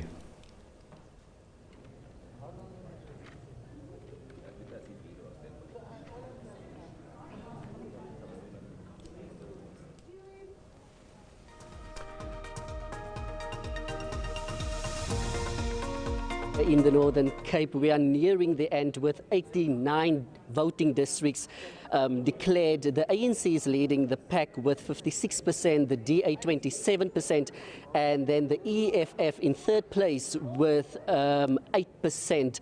But let's speak to some political leaders here in the Northern Cape. Firstly, I'm going to speak to ANC Provincial Chairperson Zamani Saul. Good afternoon, Mr. Saul. The ANC expected a landslide victory. As things stand now, you are sitting at 56% with 89% voting districts already being declared. What do you have to say about this? No, as the African National Congress, we are very excited with the outcomes so far, because what we are expecting is that by the end of the counting, it would be far above 60%. So we are still committed to ensuring that we are going to win these elections with an overwhelming majority. But we are performing very well. The outcomes that are still outstanding are actually coming from our traditional strongholds. Very soon there will be a serious surge in our electoral support and the outcomes here. And we are expecting to go far beyond 60%. Thank you very much, Mr. Saul. Well, the ANC in the province still confident that they will actually, or they will get that landslide victory that they are expecting. Speaking now to the EFF, who joined the political arena in 2014, the percentage actually is now standing at 8% compared to the 4% you had in 2014, and voting districts already standing at 89%. How do you feel about what's happening here in the Northern Cape? Having joined the political spectrum in 2014, it clearly shows that the EFF is growing. We are doing very good. We are not worried. However, we know that our people are worried that there are no service delivery in South Africa. In terms of the votes that the people of South Africa gave us, especially in the Northern Cape, it clearly indicates that we are a factor to be reckoned by the people of the Northern Cape. We are doing good. People have voted for us, and we appreciate everything that our people have shown towards the EFF. Thank you very much. That was the EFF. Very much happy about the 8% that they are getting here in the Northern Cape.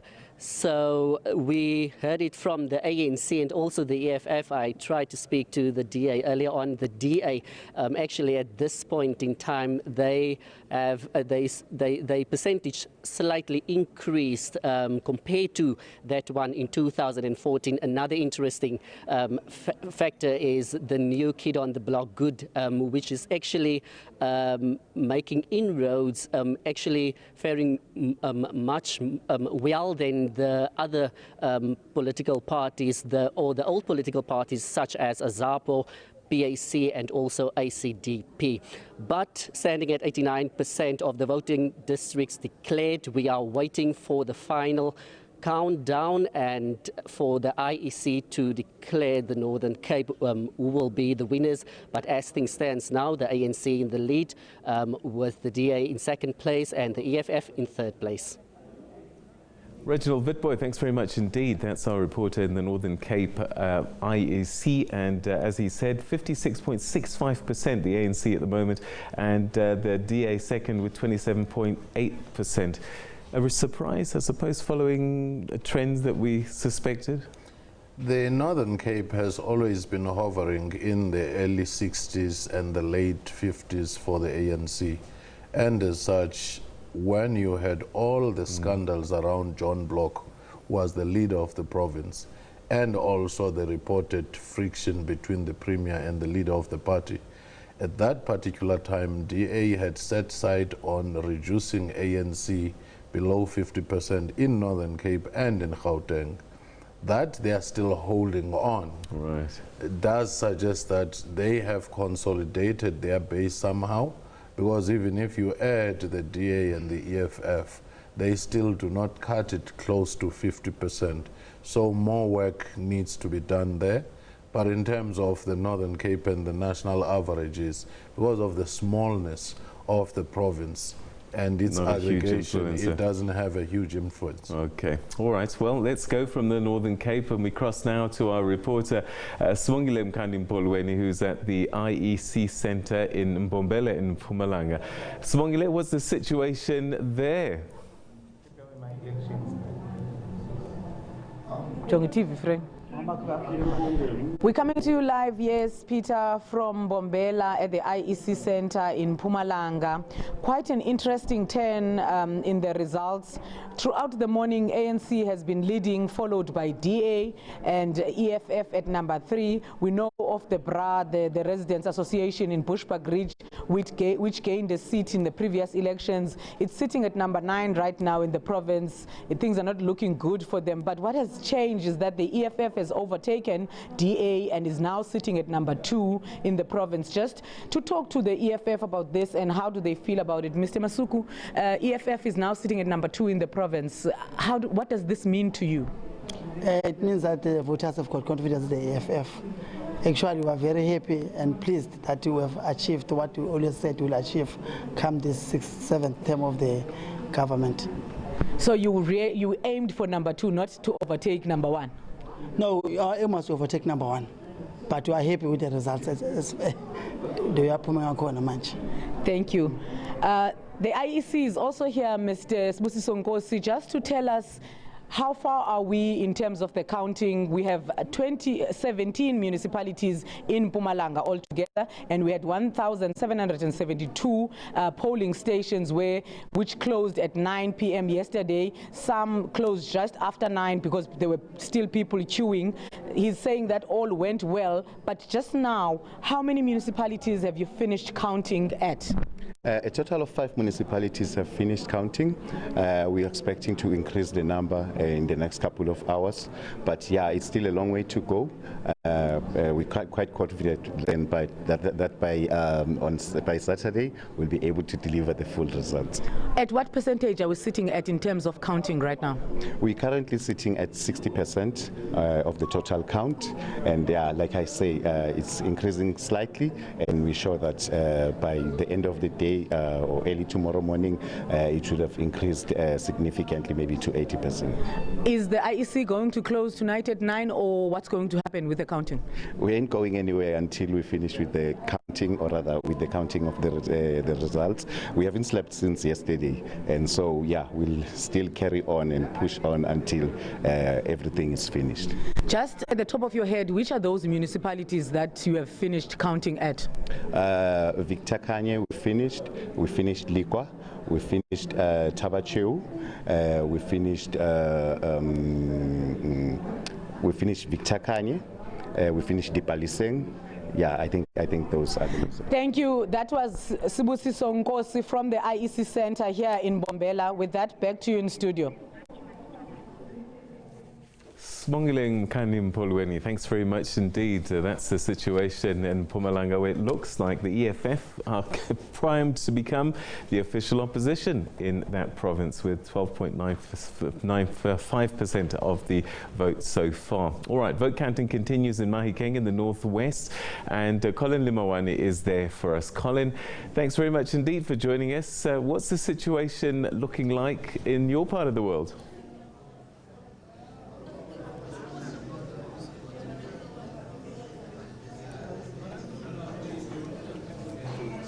Well, good afternoon, Peter. The vote counting continues here in the Northwest Province.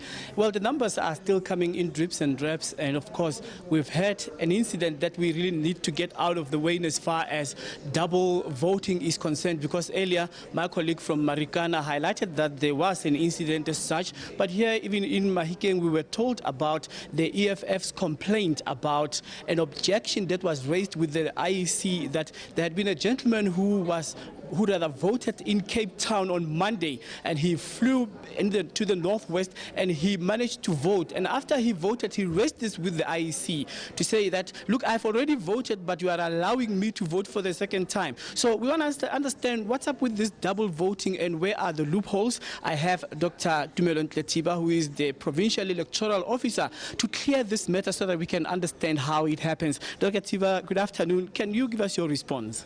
We have not had any official, even unofficial report about the Cape Town person flying across provinces to come and vote and go back again. I don't know what type of South African would do a thing like that, but what we have officially is a complaint from a political party about a councillor who voted in Marikana, who is purported to have voted in Marikana. We are investigating that, and the preliminary information that we have is the gentleman's Section 24A form and a segment of the voter's roll that will eventually say whether or not the gentleman did vote twice. So how is the counting process going? I saw celebrations earlier. Is there any station that has actually finished counting? All our stations have completed counting. The last station was Pulelio Secondary School in Vryburg, Huhudi Vryburg. Even that one has completed. We are actually now at 63% scanning, capturing, and result auditing, and we hope that probably late tomorrow afternoon we would have completed the remaining 32. Okay, Peter, we need to make an analysis on what's happening regarding the political landscape of the province, and we'll do it in a later crossing, as I'm told that I have to cross back to you, Peter. Colin, thanks very much indeed. We're keeping tabs on all the results as they're coming in for you right here on this special broadcast rolling out on the SABC News channel. We'll be back at the top of the hour with more, so stay with us.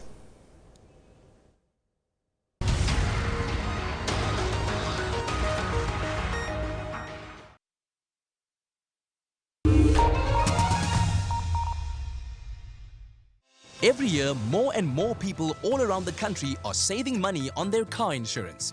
Let's meet some of them. So this lady from Outsurance calls you. Yes, yeah? Friendly, vibrant, energetic, and she made that sale within 3 seconds. No, 3 sentences. 3 seconds is even better than 3 sentences. She was good. Ended up saving almost 300 Rand per month. How would you summarize your overall experience with Outsurance? 3 words. Fresh, vibrant, and lekker. If you think it's a hassle getting a quote, put us to the test. Call or SMS now for a quick quote and make 2019 your time to save. SMS SAVE to 34473. This car of yours is only that smell. Yes. Is it a new one? It's new, my dear. First one. So how long were you with your previous insurer? For a month. 30 I days. only paid 1 premium. It was too much. I gave them a call. Outsurance? Yes. All my questions were answered, even some of the things, because I'm a new driver. Yeah. I was not aware of some things. They made a quote for me. I saved about 500 Rand. 2019. How? Yes. If you've been with the same insurer for years and haven't recently put Outsurance to the test, call or SMS now and make 2019 your time to save. SMS SAVE to 34473. My previous insurance phoned and said they're going to put my premium up again. And I just thought, you know, really, I can't do this. I sent the SMS, immediately he phoned me. And he was really so sweet. He was so friendly. I couldn't believe it. How much did you end up saving? It was about 419 Rand. It's never too late. You must just do it. It's really, really worth it. It's going to change your life. It's changed my life. Have you told anybody else about it? Yes, I have. Yeah? I tell everybody. Wherever I go, I tell them. They've all saved. Why shouldn't you? SMS SAVE to 34473 and make 2019 your time to save. So how did your path cross with our insurance? My nephew referred me because he had just switched and saved. Yeah. How much did you save? Over 900 Rand. What are you doing with your saving every month? I want to go to the Caribbean island. I want to go and get my groove back. You need to give your nephew a shout out. Give him a shout out, Bonita. Dale, you are awesome. And now, she and Mr. Quipman are going to get their groove back. Just think what you could do with the money you save. SMS SAVE to 34473. 2019, it's your time to save. Tell me about how you heard about our insurance the first time. I was contacted by a very, very friendly consultant. Gave me the amounts. Honestly, didn't believe it. Why didn't you believe it? It was too good to be true. Now you're making me curious. What was the amount? 1,305 Rand difference. I was like, what? No ways. I screamed on the phone. Other guys sitting around me like, what's wrong with this guy? Can we just have a moment of silence? Thank you, insurance. SMS SAVE to 34473 and make 2019 your time to save. 25 years ago, it was a vote for hope, for a new nation. It was about rejoining the global family. This time, it's about bread and butter issues, about corruption, jobs, societal ills, and social cohesion. Then and now, always there, when South Africa decides.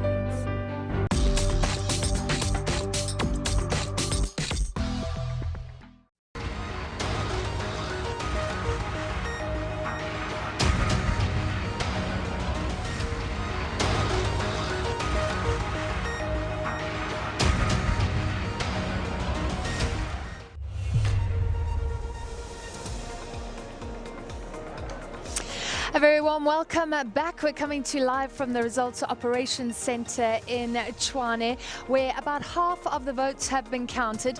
Let's, if you've just tuned in, maybe you've been working, maybe you've had your head in the sand all day. Let's just see where we are, and you can find this on the SABC website. This was 43% of the vote counted, the ANC at 56%.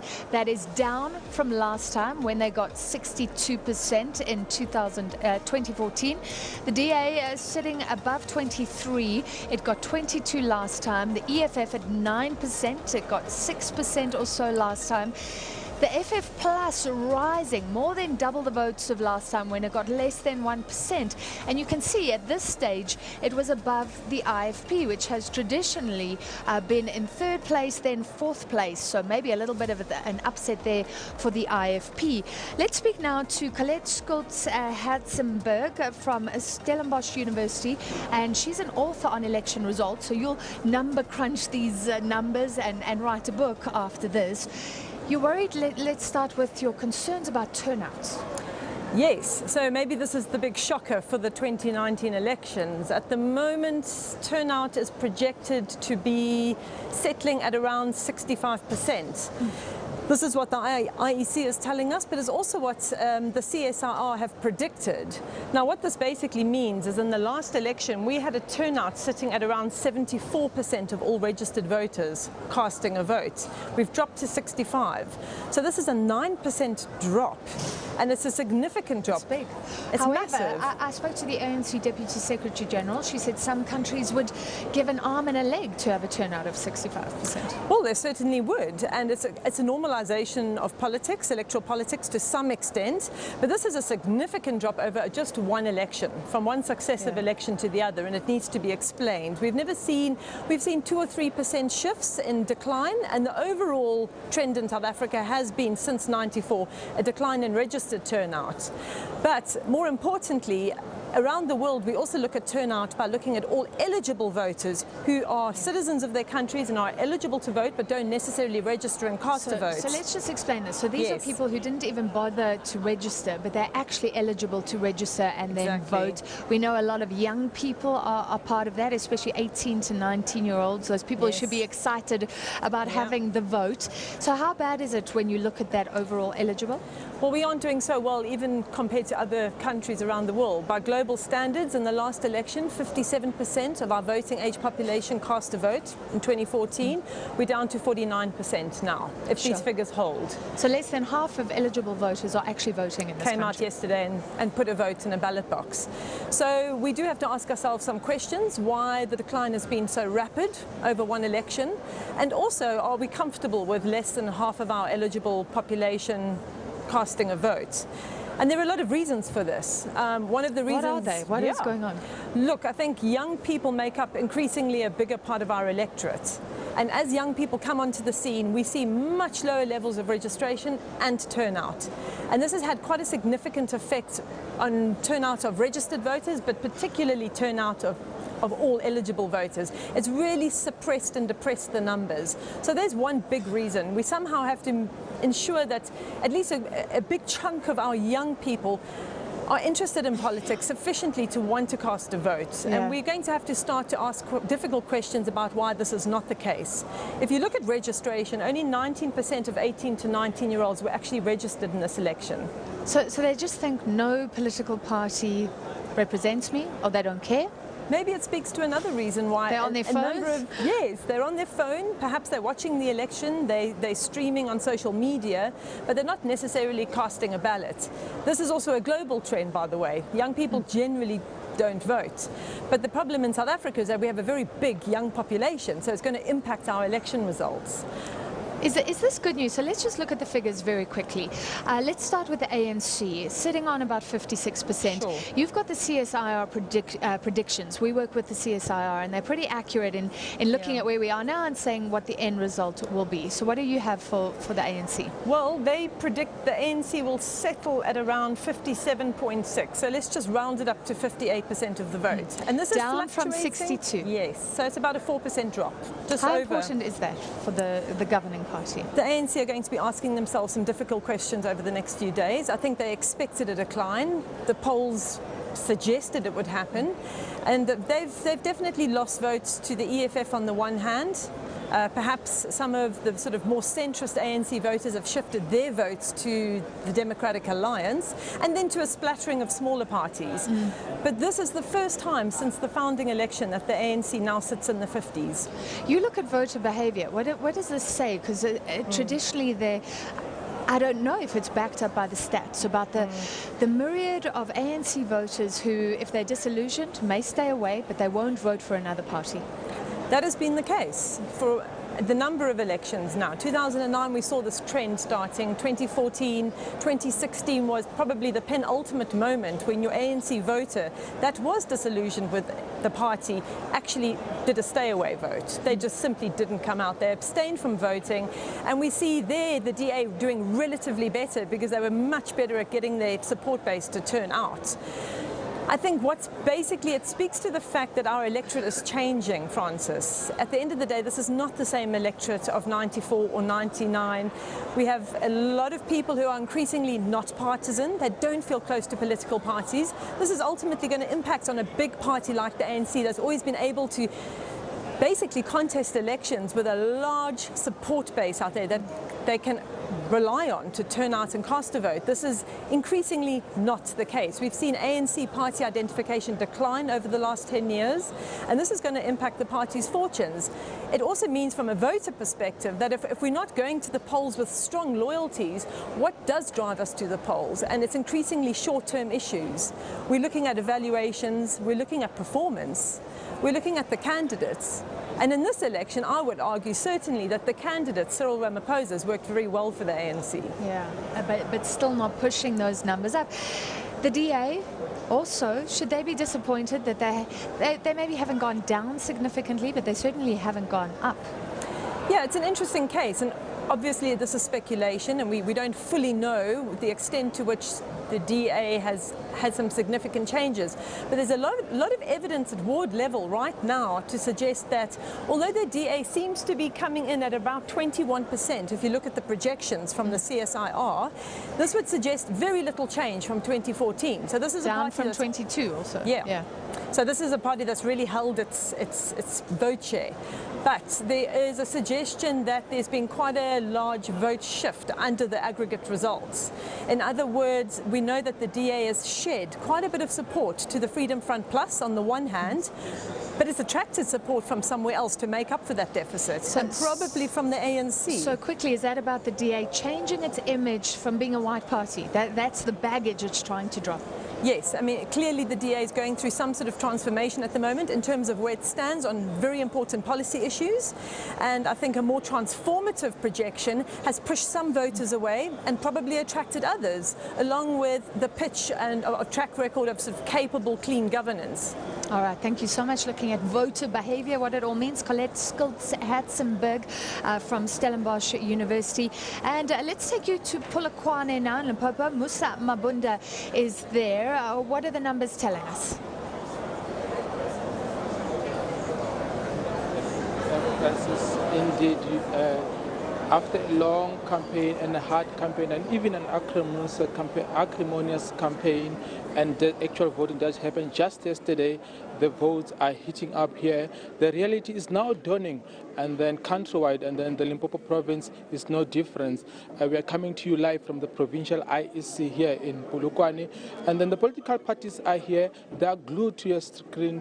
They want to see exactly how did they fare in these elections.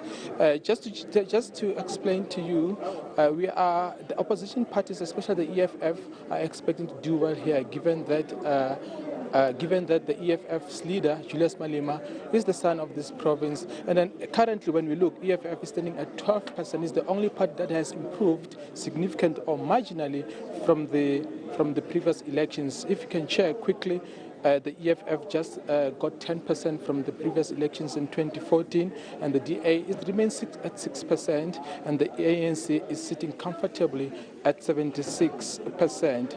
However, if these numbers are anything to go by, it looks like it's going to be a status quo here in Limpopo. With me here is the political analyst, Mr. Elvis Masuha, who will explain to us exactly what can we expect from here. Mr. Masuha, good evening. It looks like if these numbers are anything to go by, we know the EFF has been sitting at 10%. It shows a marginal increase of about 2%. It's now at 32%, or maybe it's now at 12%. The ANC has dropped slightly to 76%. Does it look like it's going to be a status quo here in this province? Yeah, you know what we are witnessing in Limpopo in terms of election results, it's historical reinvention, history repeating itself. Remember in the previous 2014 general elections, ANC amassed 78% of the votes. And if you are monitoring the trend in terms of increment of their percentage, it's very much likely that they might also even amass that 78% or slightly above that. So the same applies in terms of historical invention. EFF has remained the second most dominant political party in Limpopo, followed by the Democratic Alliance. But most importantly, there's a surprise, not necessarily newcomer, organization that has been thrown into political wilderness, but out of the blue, the Freedom Front Plus, they came back, replaced COPE. They are much likely to become the #4 dominant political party in Limpopo. Okay. Mr. Basoga, we are seeing ANC sitting comfortably at just over 70%.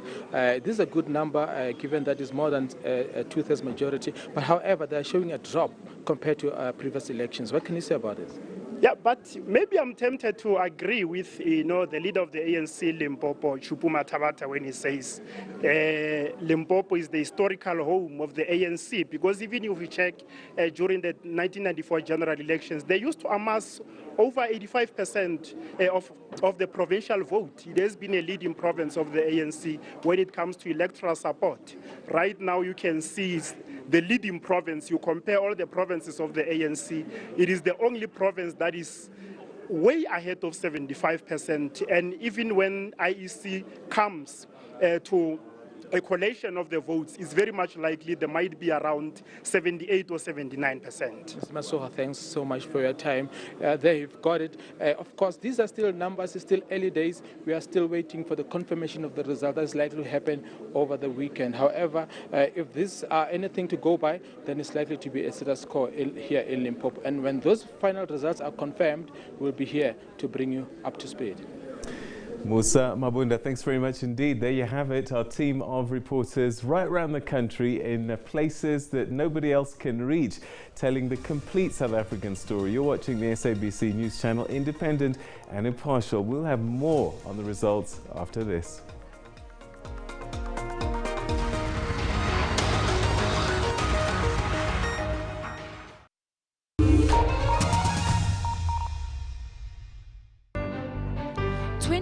Years ago, it was a vote for hope, for a new nation. It was about rejoining the global family. This time, it's about bread and butter issues, about corruption, jobs, societal ills, and social cohesion. Then and now, always there, when South Africa decides. Get the facts first. In 1994, ek dink was ons almal was ook baie excited geweest. For South Africa, art was never a good thing. From a footballing point of view, there was never a separation. Get to the truth. There's still some serious issues in South Africa. Maar ek dink die regering kan regtig probeer om harder te werk om ke apartheid in Sutlile ke le ke so ke batho ba rena ba democracy batho ba batsho e se makgowa. See what it all really means. Ek is geel. Want dit is die kleur in die verkeerslig wat vir jou sê wees versigtig. I still give South Africa red. We are somewhere in between. We're giving our democracy a green for sure. We're very happy. Democracy Gauge, weekdays at 5:30 on SABC News, Channel 404.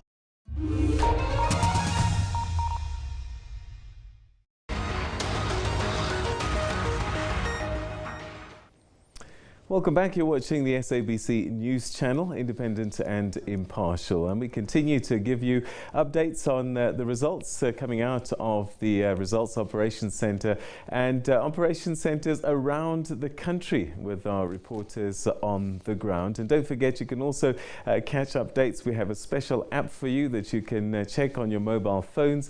And you can also catch us online as well as across our radio channels as well. Now, the IEC says that it's confident that it has a strong system that will easily expose anything that's untoward.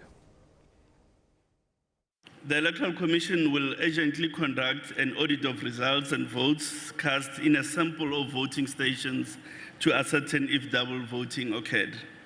The audit will cover a statistically representative sample of voting stations as well as where complaints and allegations of double voting have been received. The IEC also says that it's confident that it has a strong system that will easily expose anything that is untoward. We are confident that our system is strong.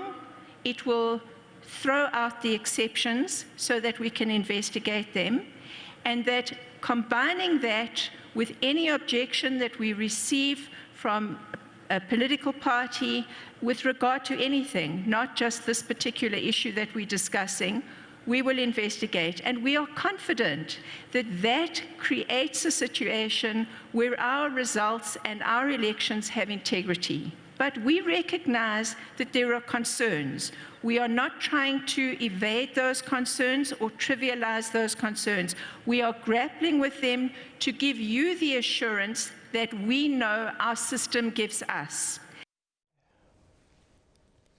All right, so that was the IEC a little bit earlier on, dealing with a number of issues coming at them from various quarters, questions being brought to them by the journalists there.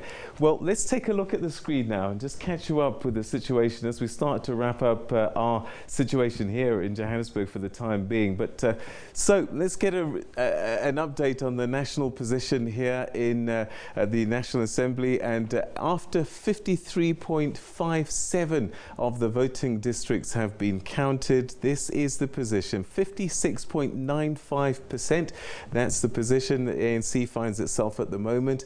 And don't forget, we're still waiting for the big centres to come through in Gauteng, and KwaZulu-Natal still has to come through, and urban centres such as Nelson Mandela Bay. So this figure might come down depending on how people have voted in those urban centres, but they do carry huge amounts of numbers. So still early days to call this a final sort of indicator. We'll have to wait and see what the position there. But perhaps while we're still here, let's take a look and see comparisons of the way things have moved over time. And it looks as if it's following similar patterns. So the ANC, last time it made an improvement was as far back as 2004. Steady decline over time, 65% in 2009, 62% in 2014, and right now, after 50% of the votes, sitting at 56%. So some of the predictors, the surveys pointing towards this figure, so perhaps not a surprise, but a steady decline over time. And so big questions will be asked by the party there. The DA, when we take a look at that, again, steady improvements over time, but perhaps starting to plateau a little bit in these elections. 2014, they were sitting at 22.2%. So far, half of the votes counted, they're sitting at 22.67%. Let's take a look at some of the provinces now. And an interesting one for me, actually, and I'm going to start there, is Mpumalanga. And in Mpumalanga there, what it's telling us, let's have a look. What it's telling us at the moment is that after I think it's about 80% of the votes so far, 89%. 67.8% of the vote has gone to the ANC. And what it looks like now is that the EFF has become the official opposition there, overtaking the DA, which is in third place with 11.71%. So big gains for the EFF in Mpumalanga. Let's take a look at the comparisons there. And you can see in the elections in 2014, the EFF got 6.2% of the vote there, now sitting with 13%. So you could say doubling their vote, 89,000 votes there. But if you put the DA and the EFF together, plus the Freedom Front Plus, who's doing tremendously well there, this is probably going to be the story of these elections. The Freedom Front Plus 0.8%, and again, they were in decline for the longest period of time, 2009, 2014, shrinking, and then this year, sudden resurgence. 3.3% of the vote there, but the ANC, the dominant party, of course, in Mpumalanga. Let's go to KwaZulu-Natal, because that's another province that's been the focus of a lot of conversation, infighting with the ruling party. And then there was the issue about the IFP, NFP, and who would rule the roost, perhaps as the official opposition there. And we can see here that the IFP has done really well so far. They're sitting with support of just under 20% there. The ANC 55%. But let's take a look at these comparisons then, give us an indication of the shifts of power over time. So ANC, upward trajectory for the last three elections before this one, 64% in 2014. Look at this, down 10% in 2019 so far, with only, as I said, half the votes counted at the moment. The IFP, they have found some, I don't know, a complete turnaround in their fortunes, because they were in steady decline as well over time. And this, as the NFP had made some serious gains in 2014, the IFP was sitting at 10.8%. And so that story has changed dramatically. IFP now sitting at 20%. They're now the official opposition, it looks like, if this holds through to the results on Saturday. And the DA in third place there with 10% of the votes. So that's an interesting swing. Again, Freedom Front Plus also featuring in KwaZulu-Natal there. 0.2% in the last election, up to 0.31%. So this is a party, I think, that a lot of people are going to be trying to figure out what happened. How is it that this party has got so much of a resurgence? We were listening to Professor Somadoda Fikeni, and he says that part of the story of the Freedom Front Plus is the land issue, land expropriation without compensation. And now suddenly these voices are coalescing around this issue and this concern and giving voice to the Freedom Front Plus. So this is going to be the surprise party, one thinks. Gauteng, let's see how far we are there. Gauteng, 53% of the voting districts counted so far. So we're halfway there. The ANC, 51.8%. And this is another province that we're watching because the local government elections gave us a view that perhaps the balance of power had shifted somewhat. The opposition parties forming a coalition there to take Tshwane and Johannesburg.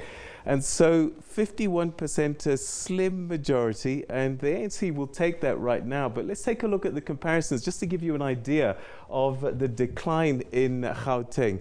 So they peaked at 68.4% in 2004, and then since then it really has been a story of decline over time.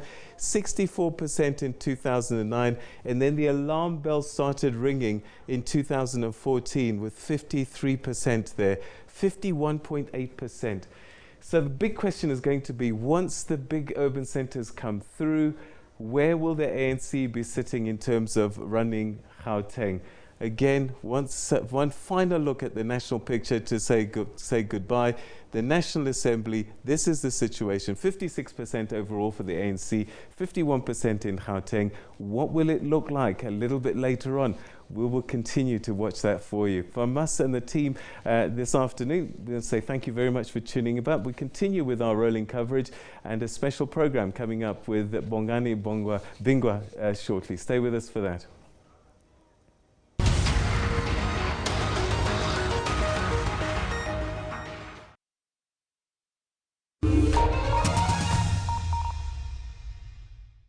Every year, more and more people all around the country are saving money on their car insurance.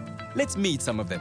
I work for a car dealership. Many of my clients that buy cars have to sort out the insurance. Yes. And hearing from them on a daily basis how much money they save from our insurance, I had to make the call myself. Your clients switched you, the car dealer. How much did you end up saving? Just over 300 Rand a month. Switch up now, going into the new year. Yeah. 2019, make it yours. Yeah. As we say, 2019. Oh, it hits the spot. 2019. If you think it's a hassle getting a quote, put us to the test. Call or SMS now for a quick quote and make 2019 your time to save. SMS SAVE to 34473. Well, I'm doing my articles in chartered accountancy, so I have financial knowledge. What she said just made sense, so we switched and saved. How much did you end up saving? Almost 450 Rand. You guys have children yet? No, but the mother-in-law is pushing very hard. If you can convince your mom-in-law to switch and save, that'll get you 1,000 Rand off of your next monthly premium. With the money she saves, it's a win-win situation. Mother Frida, if you want babies, you must switch and save. Yo! If you've been with the same insurer for years and haven't recently put outsurance to the test, call or SMS now and make 2019 your time to save. SMS SAVE to 34473. It was a simple telephone call, informed him of the basics. I had had an accident. With most insurance, once you've had an accident, they increase your premium. And then when he told me this is what the premium he would be, are you sure? Did you hear that I had an accident? How much did you end up saving? Half of my previous premium, almost 500 Rand. Start your year off on the right foot. Oh, no. They've all saved. Why shouldn't you? SMS SAVE to 34473 and make 2019 your time to save. So what happened is I made the phone call and I asked Olisa to just call me back. He explained everything to me, a meaningful conversation. How much did you actually end up saving? Almost 750 Rands. That's how I switched and saved. But I'm glad our paths crossed. We could make an outsurance connection here. Have you and Kolisa gone out on a date or something? No, it was just insurance. Oh, is it your time? Yeah, it's my time. Just think what you could do with the money you save. SMS SAVE to 34473. 2019, it's your time to save. How did your path with insurance cross? And I saw this advert about this guy, Chacha. So Mr. Chacha got me thinking, if I do switch and save, I won't just do the Chacha, I'll be doing the Tango. And the difference that you're now saving? Is just over 900 rand. In 3 words, summarize your experience. Smart, professional, and they saved me money. You know that last one was like 4 words. I know, but that's how good they are. SMS SAVE to 34473 and make 2019 your time to save. We do not just speak. We let every voice in our nation find full expression in language and in culture. We do not just teach. We empower all people with education. We do not just bring you the news. We place you where the news is happening. We do not just entertain. We take you on journeys. We do not just broadcast sport. We create an arena for sporting heroes to inspire you. Ours is not just a job, it's a calling to ensure that everyone in our nation is informed, educated, and entertained. We're able to do this because you do your part. SABC TV licenses. It's all made possible by you.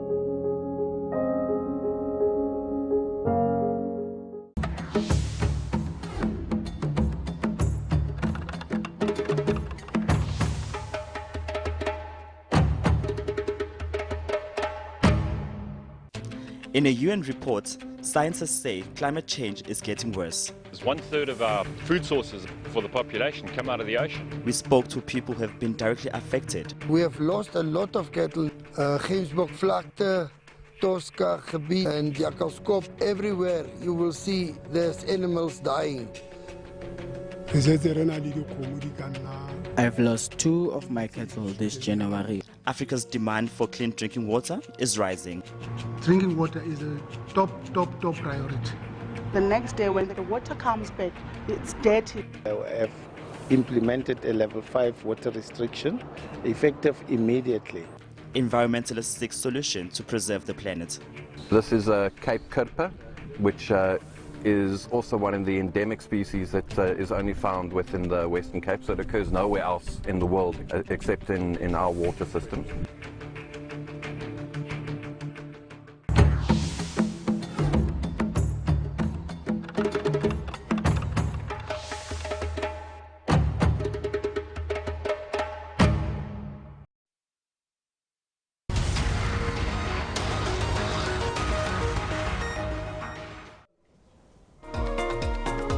Good evening and welcome to our special elections update here on SABC News. Of course, we've got 54% of votes nationally that have been tallied so far. What will the final result be? Where will it end? What does it mean? Welcome to our special elections update. My name is Bongani Bingwa, really giving you a roundup of the day's news, the hotspots, and of course the controversies of the day. Without any further ado, let's go straight to Kliptown, where our Gillian Pillay is standing by. Gillian, a very good evening to you. It's been a busy day where you are, no doubt, as the results start trickling in and the picture of what's happening in the country and in the province has now emerged.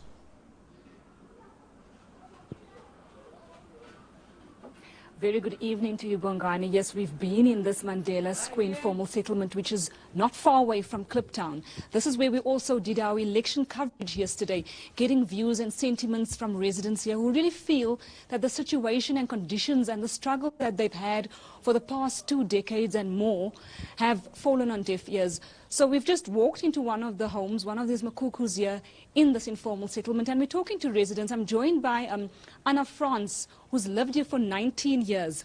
Anna, yesterday you didn't vote, but your husband has been particularly loyal to the party that he's voted for the past few years. Why haven't you voted?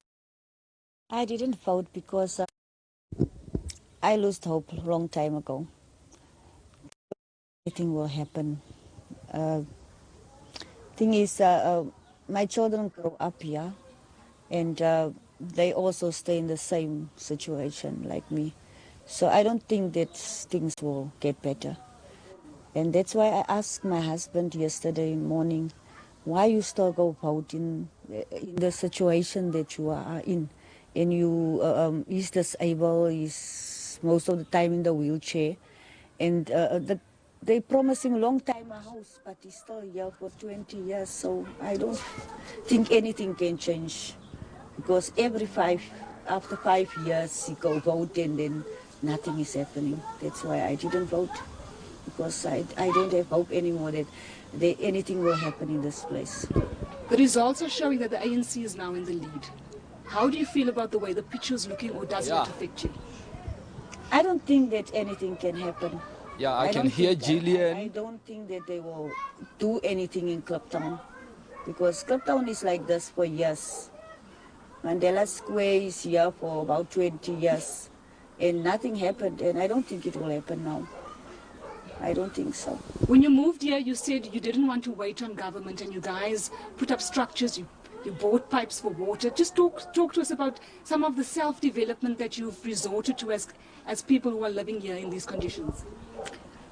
Yes, we bought our own pipes, and we have people in our community who knows how to connect water and stuff. So then we pull this water into our yards, because there's nothing we can do, because even the councillors didn't do that for us. We did it ourselves.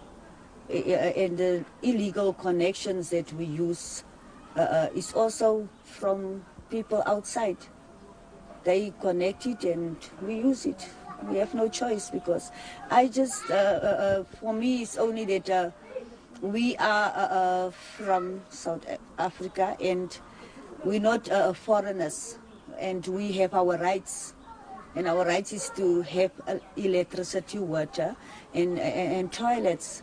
And if you see this green toilet here outside, my husband is disabled.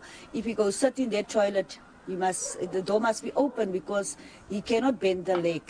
And it's not a nice thing. Children must look at him while he sits in toilet. It's bad. It's bad. How do you feel about the conditions here? If you could have one wish or talk to a politician, what would you say to them?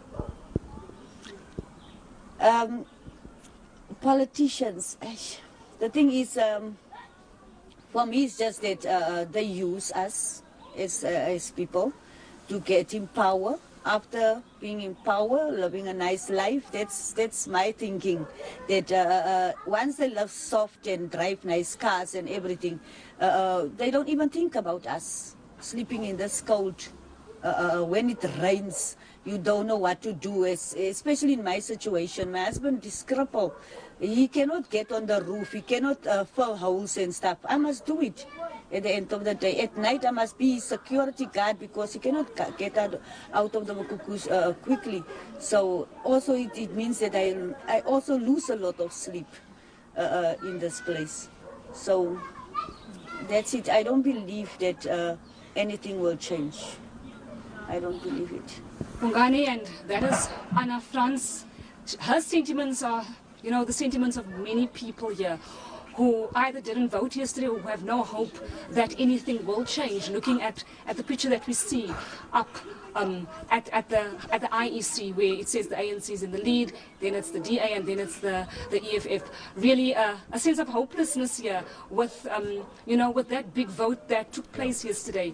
Anna just being a voice for many others in conditions and in struggling circumstances like this, Bongani. Right, Dylan Pillay will have to leave it there. Of course, let's not forget Kliptown, the birthplace of the Freedom Charter. 64 years later, that's what the picture there is like. Right, so from one historic site to another. In Alexandra, residents are hoping the elections will move them out of poverty. They've been saying that the total shutdown action in the township last month as a protest against service delivery was a message they hope the politicians are listening to. Our Maheketla Mahlabe is there for us. Maheketla, good evening to you. You're in Alexandra. What are the responses you have been receiving there on the ground as the numbers slowly start to come through?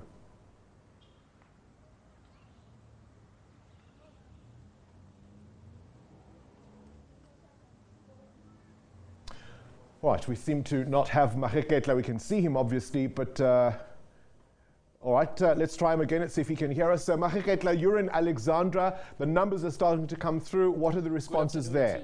Good evening to you. Indeed, we are in Alexandra Customer Service Center, where the counting has been taking place since late last night. We that the counting basically started quite late after 9 p.m. After the voting stations closed here in Alexandra. We understand that this is because the voting stations were actually waiting the distribution of other voting, or rather the vote rolls, rather. So we understand that this is because the Monday and Tuesday votes were not delivered on time. Let me put it that way. And that's what we are getting here. And this is the reason why the counting here is still underway. And we understand that this might actually go on until about 6 or even 7 p.m. tonight. So what we are gathering from the ground, of course, the people in the streets of Alexandra, they are definitely excited, having voted yesterday, having cast their vote, and saying that they do really hope that service delivery issues in Alexandra will be addressed. And this is because we all know that we're coming from weeks of protest, more especially last month, where we had residents actually complaining about the slow pace of service delivery in Alexandra. Of course, we also took some walk. I remember, I think just 2 days ago, at a graveyard of cemetery rather of Alexandra, where we saw raw sewage flowing in Alexandra Cemetery, and we also saw some of the graves sinking in that particular raw sewage, and residents here really still up in arms. But it's been peaceful. It's been peaceful since last night, and of course, speaking to some police officials here, they're saying that there were no any incidents overnight, and they are happy that the situation has been calm as it is. So at this stage, as I mentioned, we understand that the voting is still underway here in Alexandra. But on the other side, more especially in Johannesburg, we hear that the voting has been completed, but we are just awaiting to hear at what percentage that stands so far. All right, we'll leave it there with you, Mageketla, in Alexandra. Right, 54% thereabouts of votes counted nationally. That's what the picture is beginning to look like. What will it mean for you? We've got some more analysis and roundup of the day's events. Stay with us.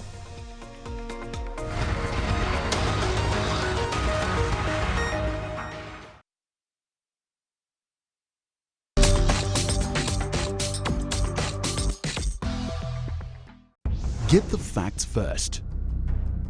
In 1994, ek dink was ons almal was ook baie excited geweest. For South Africa, art was never a good thing.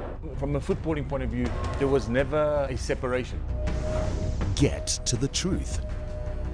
There's still some serious issues in South Africa. Maar ek dink die regering kan regtig waar probeer om harder te werk om ke apartheid in Sutlile ke le ke sola ke batho ba rena ba democracy batho ba batsho e se makgowa. See what it all really means. Ek is geel, want dit is die kleur in die verkeerslig wat vir jou sê wees versigtig. I still give South Africa red. We are somewhere in between. We're giving our democracy a green for sure. We're very happy. Democracy Gauge, weekdays at 5:30 on SABC News, Channel 404.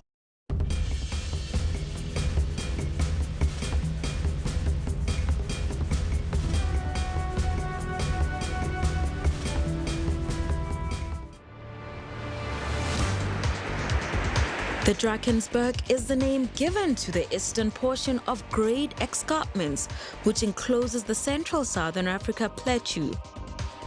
The name means Drakensberge in Afrikaans and is called Ukahlamba in isiZulu, which means barrier of spears. The Drakensberg Escarpment stretches for over 1,000 kilometers from Eastern Cape, then forms the border between Lesotho and the Eastern Cape, and the border between Lesotho and KwaZulu-Natal.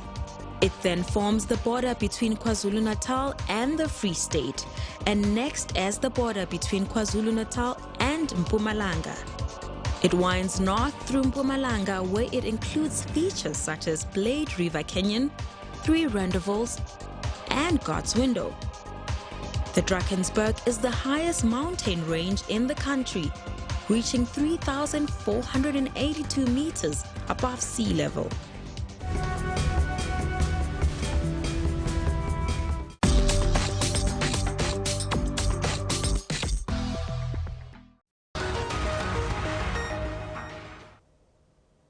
Welcome back to our special elections update here on SABC News. Now, the IEC has confirmed there were irregularities in the system yesterday in terms of the voting. They will be doing an audit to conduct exactly how extensive the irregularities were and what impact they might have on this election. We're sitting now with more than half of the votes already counted. For some analysis, we're joined in the studio by Professor Mcebisi Ndletyana. Prof, good evening to you. Thank you for being with us. I mean, it's just been fast-paced 24 hours. As I said in my introduction, more than half of the votes have been counted. People are now beginning to crunch the numbers, look at the permutations to try and figure out what it may all mean. I think the idea also is to see where parties got votes. It's one thing to have the numbers, but we need to explain where the votes came from. For instance, we thought that, well, the DA thought that they would get around 23–24%. It now turns out that they might just fall at 20 or even 19. And the question becomes, where did their support go and why? So even as you talk through those numbers, we'll put up a graphic now. Let's put up a graphic of the national picture of what it looks like at this stage. But talk us through the numbers that you've already begun to see. That's what it is. Here it is on our video wall with almost 54% of the vote counted.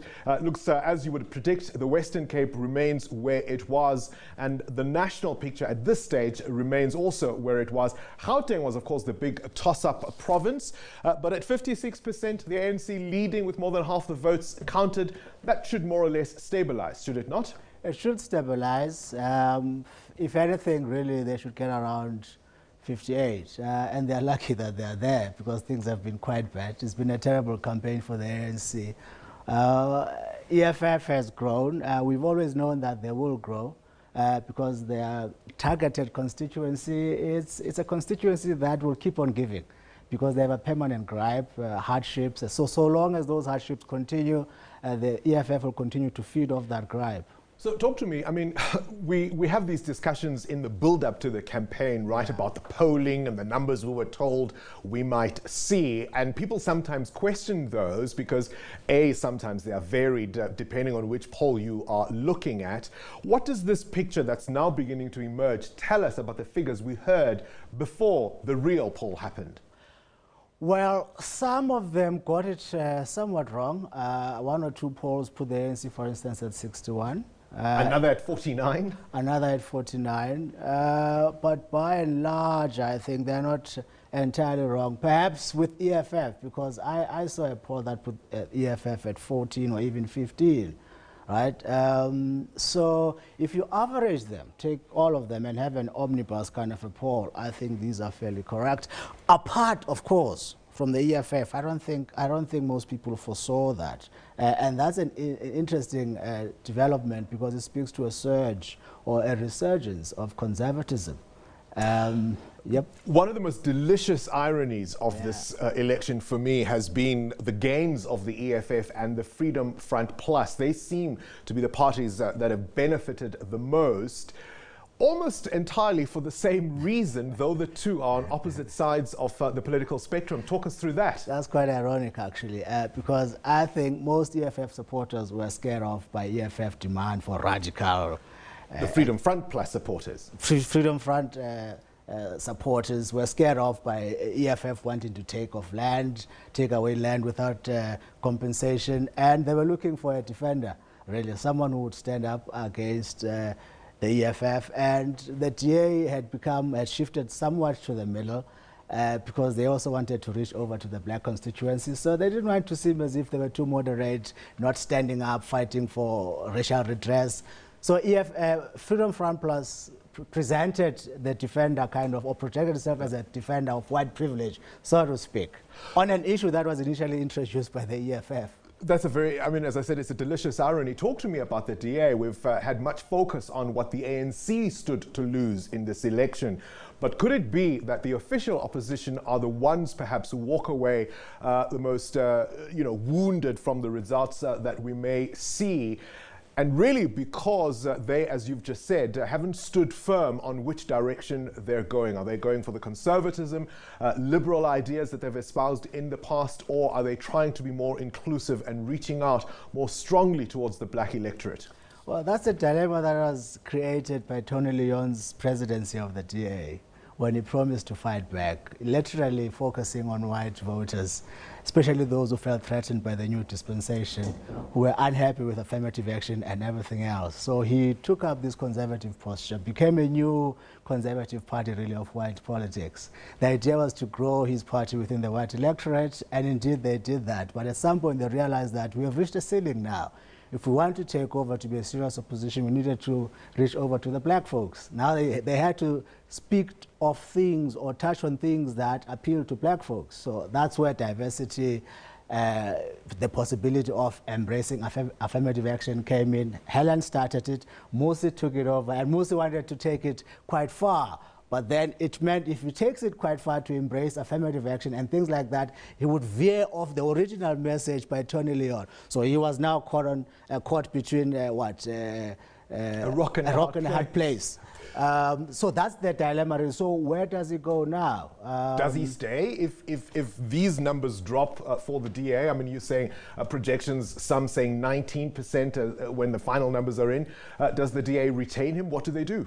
That's a question. Where do you go? Do you become or remain strictly a liberal white party, or do you want to veer towards the center? That conversation has been going on. There are folks within the party who are opposed to the idea of the DA being a mass-based party. Because to them it dilutes their commitment to liberalism. So that's an old debate, ongoing debate. Yeah. Well, let's fast track then. If this picture remains as we are discussing, the ANC certainly has a few more options, not necessarily forced into coalitions, as we suspected they might have to be, perhaps even retains Gauteng with a cooperation of one or two smaller parties. What agenda does President Ramaphosa follow? I mean, there was much talk about vote for the ANC, strengthen Ramaphosa's hand within the party. Does that narrative seem to be the one that might hold for the next 5 years? Certainly, people have voted for Cyril. The reason why, for instance, if you look at Gauteng, the ANC support for Gauteng provincially is around 49%, and yet those who are in Gauteng voting for the ANC nationally, it's about 54%, right? So they are voting. What you have here essentially is a presidential vote, so to speak. But locally, they don't want to vote for the ANC. So you do have people showing their trust in Cyril to lead. And this is the best result that the ANC can ever hope for, because it's been a bad campaign, right? So they need to do something, because they can never be forgiven. They can never get this kind of gift. 5 years down the line, if they haven't done anything significant, they'll be in trouble. So this is a sign to do something, something dramatic, and hopefully the ANC will follow him. Whether, well, ANC has its own dynamics, perhaps we can get into that, but the point is 5 years down the line, they need to do something, and this is a gift that they can't waste. Do or die, because that's really the scenario they will face. Talk to me finally about the EFF. There was much made around what they could possibly gain from this moment, and you've got to ask the question, the ANC, as you've outlined, has had a really, really tough campaign. If this is the best you can do when the giant is stumbling in the dark, what happens when the ANC does get it right, when it does do the things that Ramaphosa has been promising, when he rewards the trust that has been placed in him? Well, the EFF is appealing to a particular constituency, right? It's not, they're about populism, they're about radicalism. And you still have a fairly grown conservative electorate who are somewhat offended by the EFF. So you are never likely for the EFF, for instance, to get around 40 or 50 or something like that. So they've done as best as they could, but they're onto something good here. because that constituency, the unemployed youthful constituency, those are bitter folks. So long as their crime continues, so long as they feel as if they are marginalized, the system doesn't take care of them, they'll continue to get those votes. But at the same time, there's a potential limit there, because young voters aren't keen to participate in the electoral system, right? And some of them, because they drop out at grade whatever before they get to standard 10, it means they don't have IDs, for instance. They never go out to look for a job. Right? And these are folks, if you look at registration numbers, most of them are not even registered, and they don't even care, right? Because they don't think that their vote makes a difference. So there is a limitation. Insofar as there are unemployed people who have a gripe against the ANC, they will catch some of those, right? But the rest are out there because they think they are disengaged, literally. So it's a two-sided, double-edged sword kind of thing. Fascinating analysis there, Professor Mcebisi Ndletyana. Thank you very much for your insights. Professor Ndletyana, they're giving us a sense of what these figures mean. SA decides. Stay with us. We've got more for you after this break.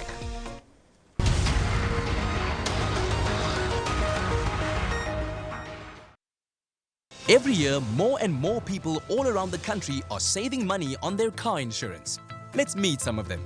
Tell me how you feel about being in one of these insurance ads that you've seen on TV. It's exciting. The husband is a bit jealous. When you did make that call, what was the experience like? They listened to you and they helped you save. How much did you end up saving? Almost 500 Rand a month. With the savings, we can do more things as a family. Switch and save. Yes! When? Now. Right now? Yes. Tell them. It's your time, it's your time, it's your time, it's your time. If you think it's a hassle getting a quote, put us to the test. Call or SMS now for a quick quote and make 2019 your time to save. SMS SAVE to 34473. So how did you hear about insurance? So it was a TV ad. Normal day-to-day people hearing their testimonials and hearing how much insurance saved them. You want to put up your hand and say, that's me. I want to save money. Often you see these ads and you think, okay, well, they've been told what to say, but it's not. You ask the question. You're not a professional actor? No. How much did you end up saving? 300 Rand. Cha-cha. If you've been with the same insurer for years and haven't recently put insurance to the test, call or SMS now and make 2019 your time to save. SMS SAVE to 34473. So how did your path cross the insurance? My nephew referred me because he had just switched and saved. Yeah. How much did you save? Over 900 Rand. What are you doing with your saving every month? I want to go to the Caribbean islands. I want to go and get my groove back. You need to give your nephew a shout out. Give him a shout out, Bonnie. Dale, you are awesome. And now, she and Mr.